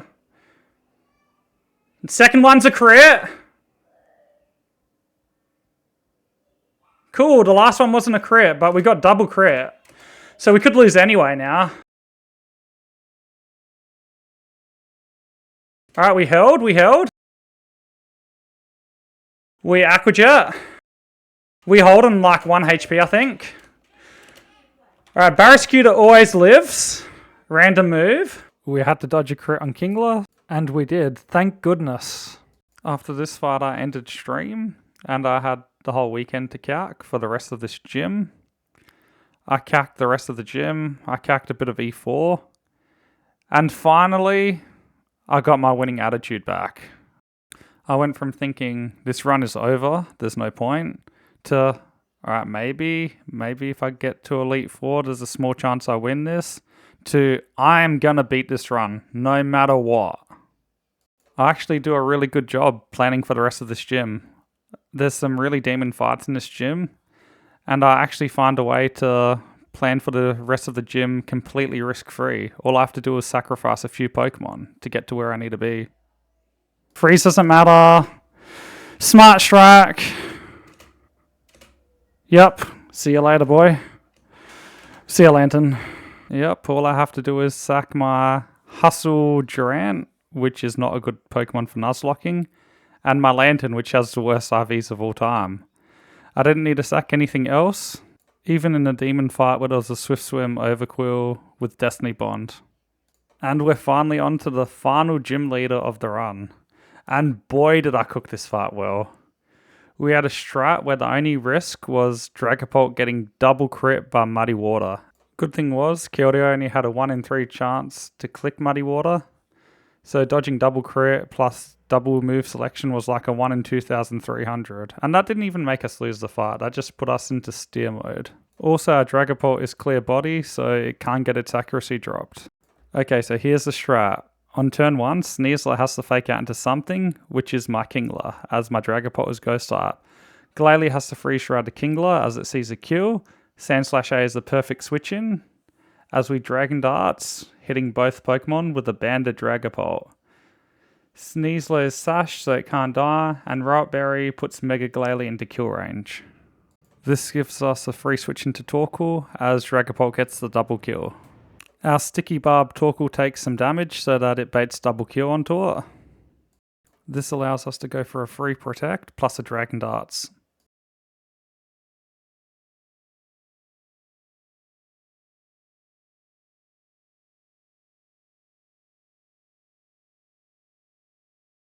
On turn 4, we go for Dragon Darts again, plus we sack Tentacruel so that we can reset our position and allow for Dragapult to go for another Dragon Darts while Torkoal protects, gaining us a free turn.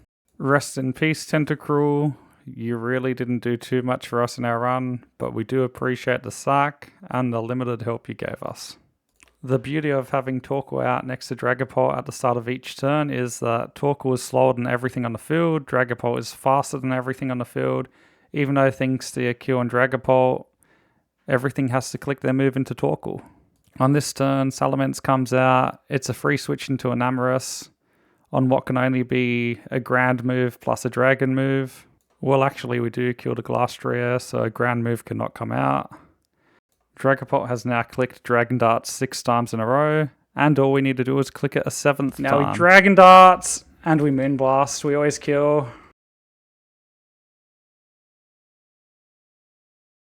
That's it. I got all 8 badges, baby. Now it was time for me to thoroughly plan for Elite 4. Because I looked at the mandatory trainers I needed to beat before getting to Elite 4, and I realized I had to suck a lot of Pokemon to get past these trainers. This section was pretty crazy. I had a lot of missing things in my box. As you can see, I was on 28 deaths, which means I lacked a lot of answers to some big threats. There were 31 fights left to plan for, 15 were necessary, and the other 16 were kind of also necessary because those trainers were standing in between me and the items I needed to defeat the Elite Four.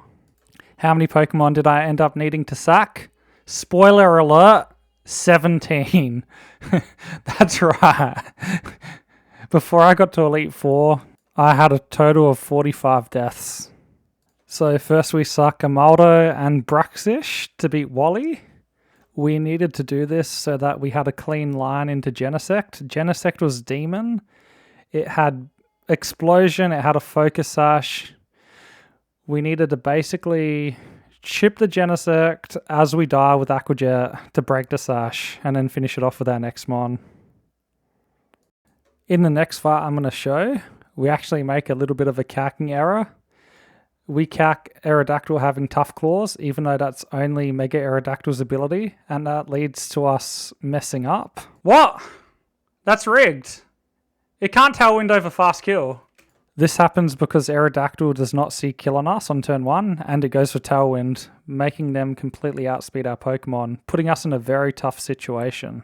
We are forced to replan, and we choose to double switch out and try to stall out Tailwind.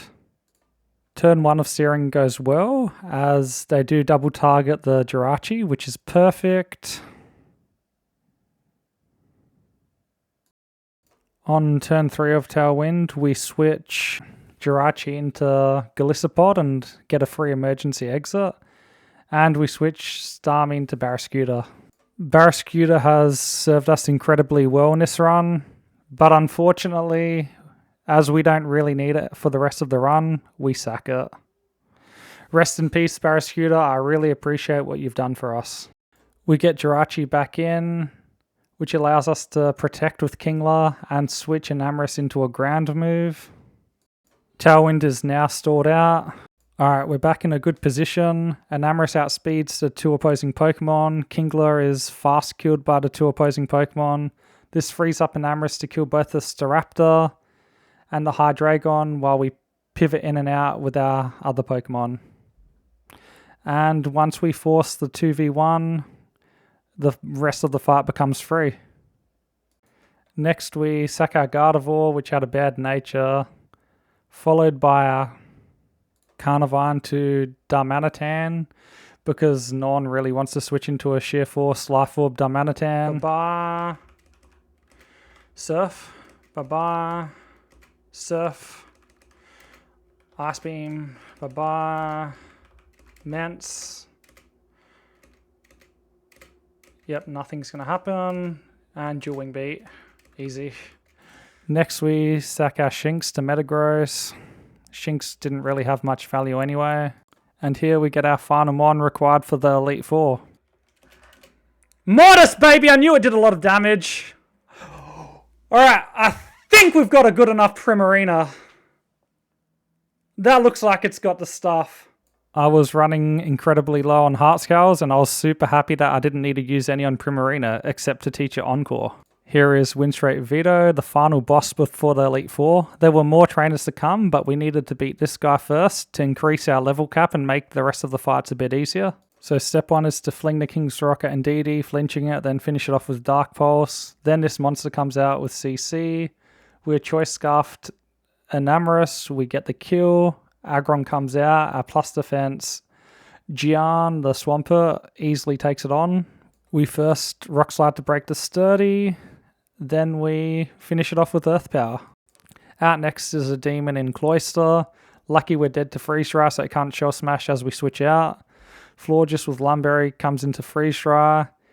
It attacks with Moonblast as it Shell Smashes. We don't kill it because it's got a Sash. And it doesn't kill us, so it's guaranteed to explode, so it's a free Dragapult.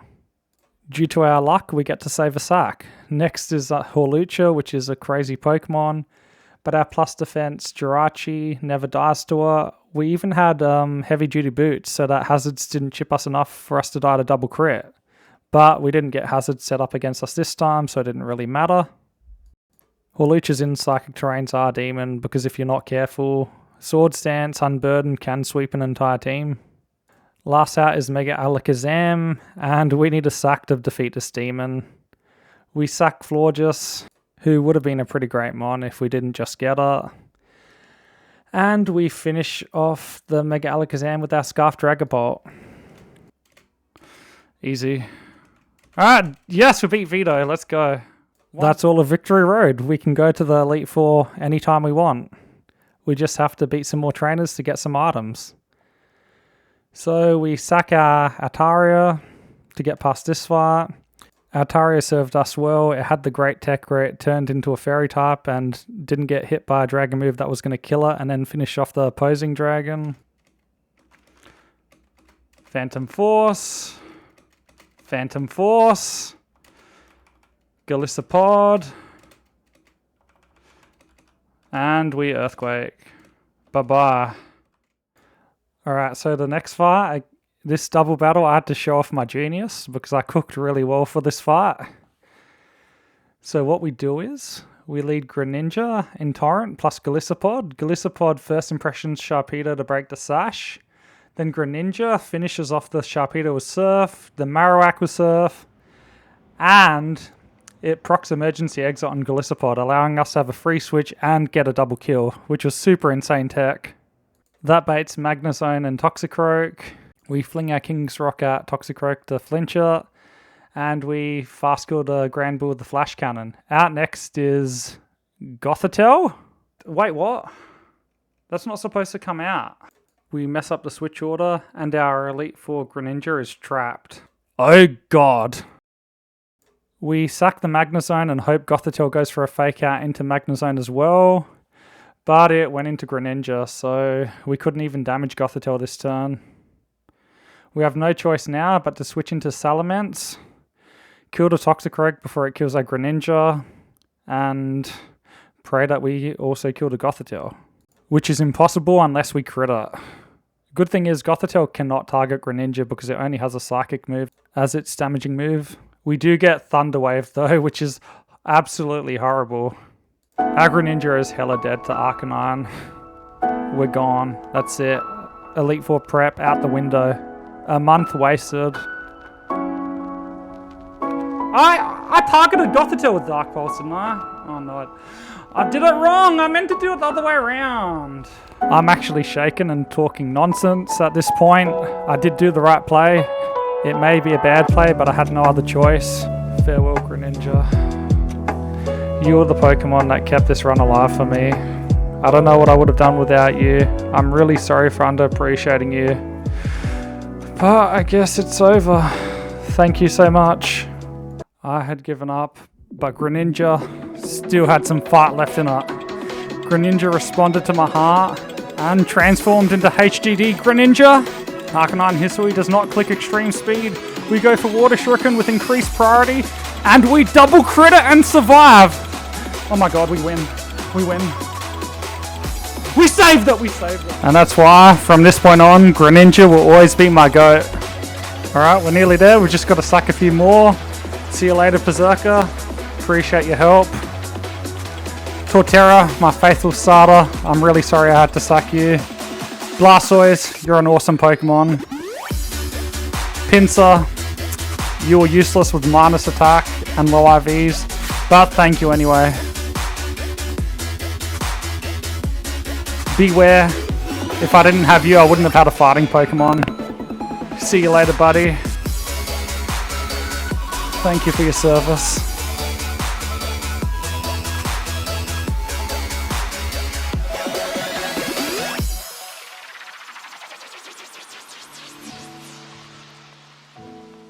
And lastly, thank you so much, Galissapod. You are by far the best Pokemon in this game.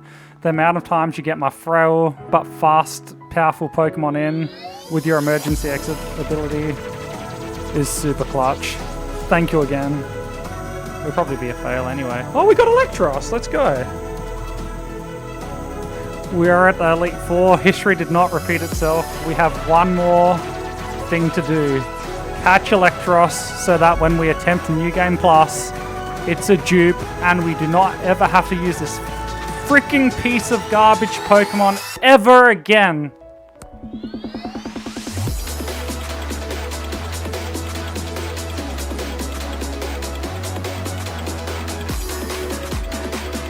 Nice, alright, what a good dupe there.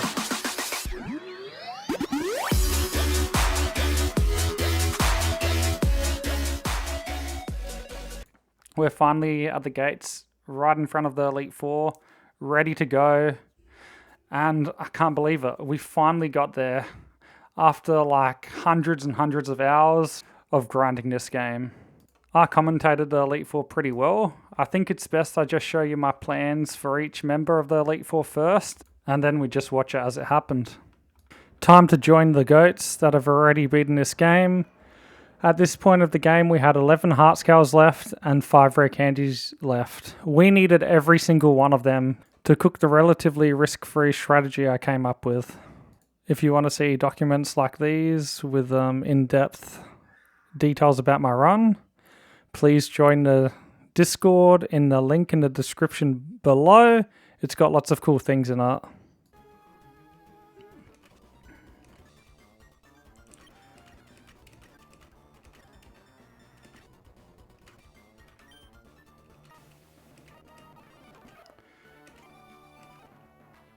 Okay, so we regular Lopunny, fake out Articuno G. We also Shadow Ball Articuno G. There are no kills on the board, so Incineroar has to fake out Lopunny.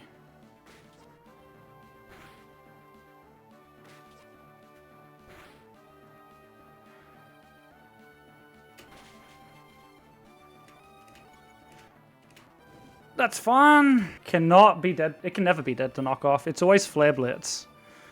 So we go into Primarina. Dragapult's still not in kill range. And we Shadow Ball again into Articuno G. Tyson, thank you. Alright, so Shadow Ball, we pick up the fast kill. Cool. Flare Blitz, yep, can't do anything to us. Alright, now Overcool comes out. Intimidate helps us eject out. We go into Ursaluna. They both see kills on Dragapult now. We Phantom Force into the Incineroar slot.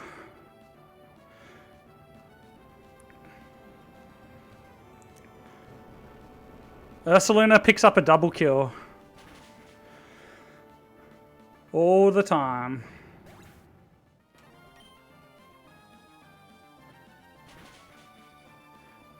Yep.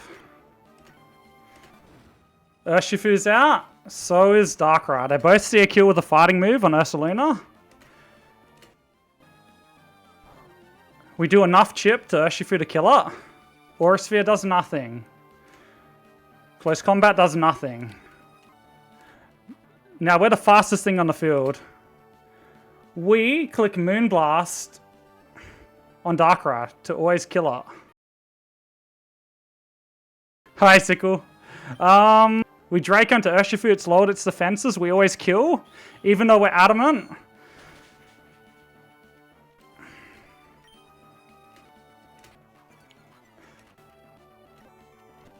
No healer proc, not that we need it. This Mega Evolves and just dies. Alright, that's the first trainer down. Let's go. Phoebe time.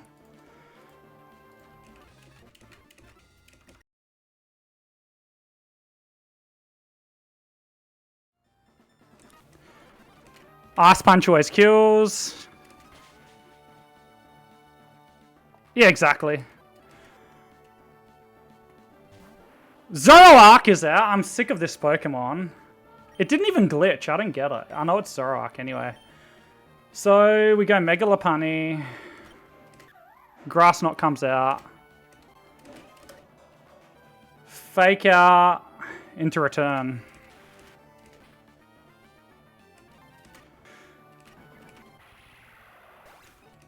Alright, Marshadow is out. We want it to CC to drop its defenses. Nice crit, doesn't matter though. We go back into Mega Lopunny on Shadow Sneak. We fake out. We go Dragapult into CC.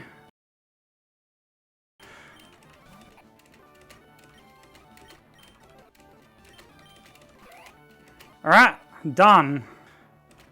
Gothitelle comes out. We have U-turn. We U-turn into Dragapult.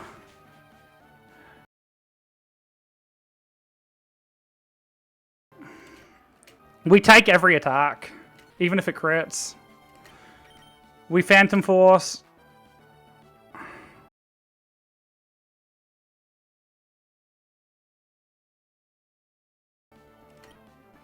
Lunana comes out. We're going to Primarina. We're ejecting out. It doesn't matter what move it uses. We're never dead to crit. Now we fling King's Rock. Break this whatever shield it has. Now we Dark Pulse. Always killing. Hey, DRX. Alright, we kill that. It has to go for Focus Blast. Let's skip the animation. Now we Phantom Force because we're Scarf and we're faster. And that's 2 fights done, baby.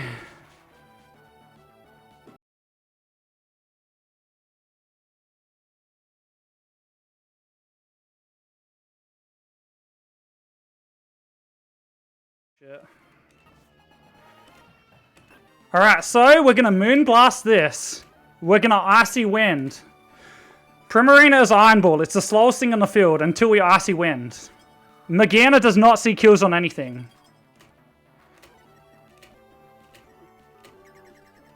This always kills. Crabominable dies. Calyrex comes out, which is normally really bad. The good thing is, Primarina is the slowest thing on the field.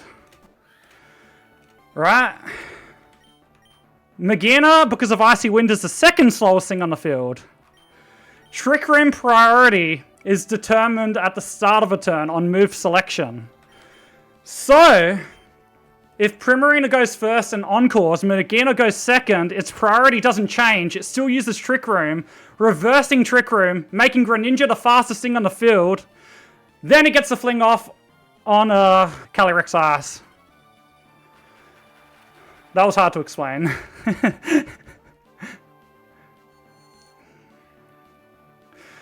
If I didn't come up with this, I would have lost. Or it would have been really unlucky. It would have been really... I would have needed a lot of luck. Now, Greninja only dies to one thing, and that's close combat. So now, we Moonblast. And we switch into Enamorus, lowering Calyrex's defenses.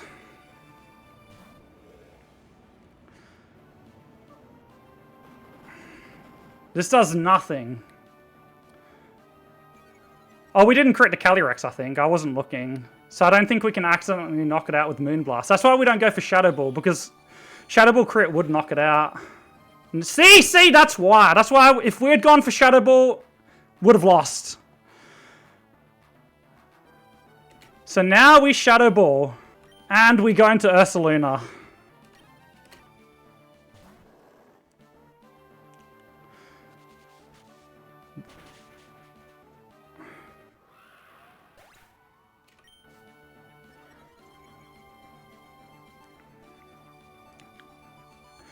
Alright. Dimensions are back to normal.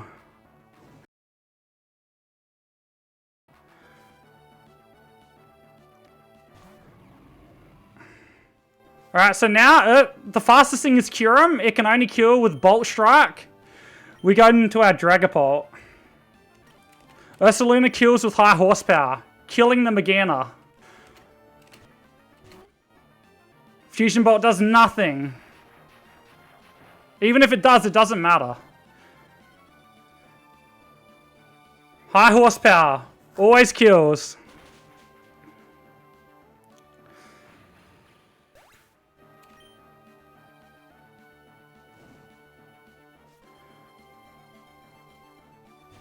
Abomasnow's out. It thinks it's faster than us. It's not. That's the funny thing. When it Mega Evolves, it becomes slower. So we Dragon Gem Draco Meteor. It just kills, even though we're adamant. And we Fire Punch Abomasnow.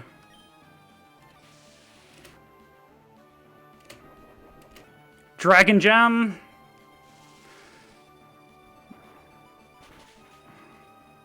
See ya, Kyurem. Fire Punch. Bye-bye, Abomasnow. Alright, last is Porygon 2. It can Blizzard or Trick Room. We have both covered.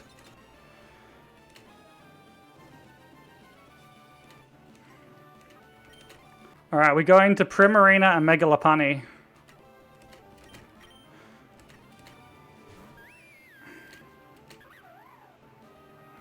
Alright, it goes for Blizzard. We have a Lumberry anyway as well. Alright, cool. We switch into a Namarus. And we Fake Out.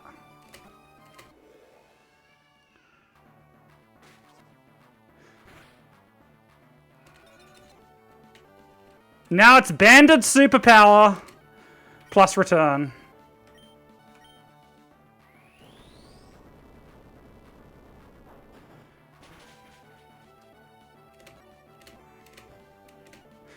Alright, it's Glacier!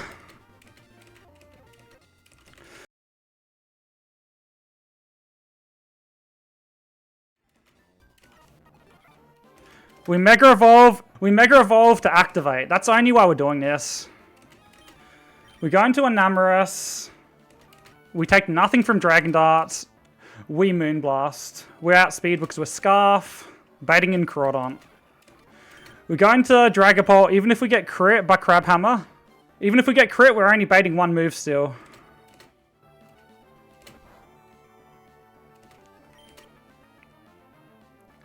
We go into Mega Lopunny. Lash Out, doesn't matter. Nice crit.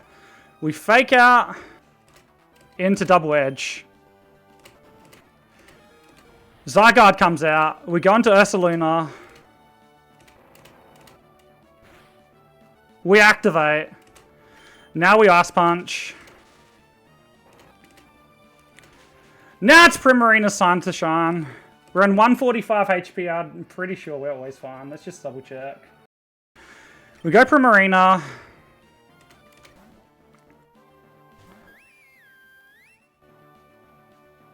No freeze would be nice, but it's not compulsory. Nice crit.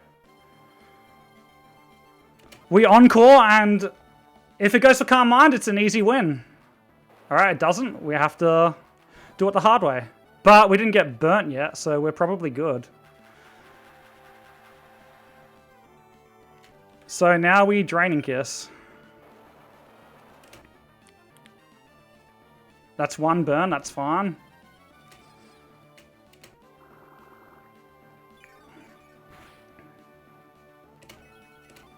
We Draining Kiss again. Nice crit. This isn't good. At least we're not burnt. Do we still have alarm? Yeah, that's true, definitely. Alright, now we hope it goes for Calm Mind. Oh, we did lose our Lumberry.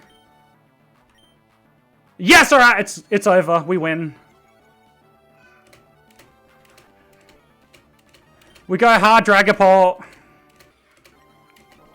It's still Encored, and we banded Dragon Darts to fuck this guy's day up.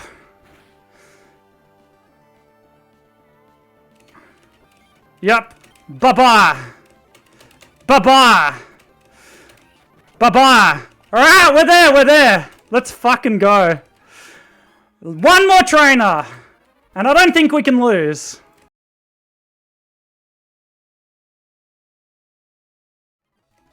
Alright, let's do it.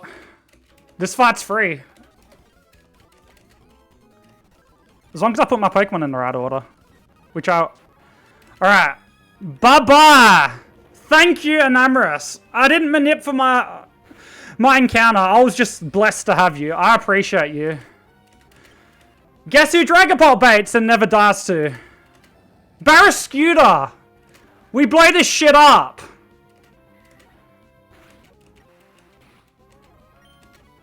Ursaluna never dies to this. We're faster because of Scarf. We Earthquaker. We sack the Palkia. We go back into Dragapult. We Dragon Darts. We Dragon Darts Manaphy. It kills us with Ice Beam. We go into Mega Lopunny. We Fake Out. We Double Edge because we can. We sack Primarina. I used you for the Elite Four and that's it, but I appreciate you.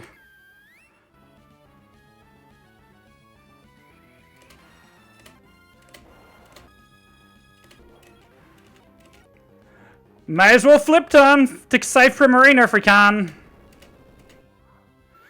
Goodbye, Primarina. Now we Icy Wind.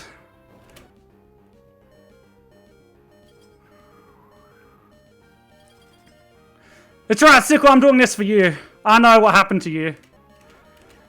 We are now in Torrent, and we're faster than this piece of shit. We almost kill it. It goes for Stone Edge. Good on you. Now we go into Mega Lopunny, who's faster. We go for Fake Out. And we win! Let's fucking go! Only 50 deaths, baby!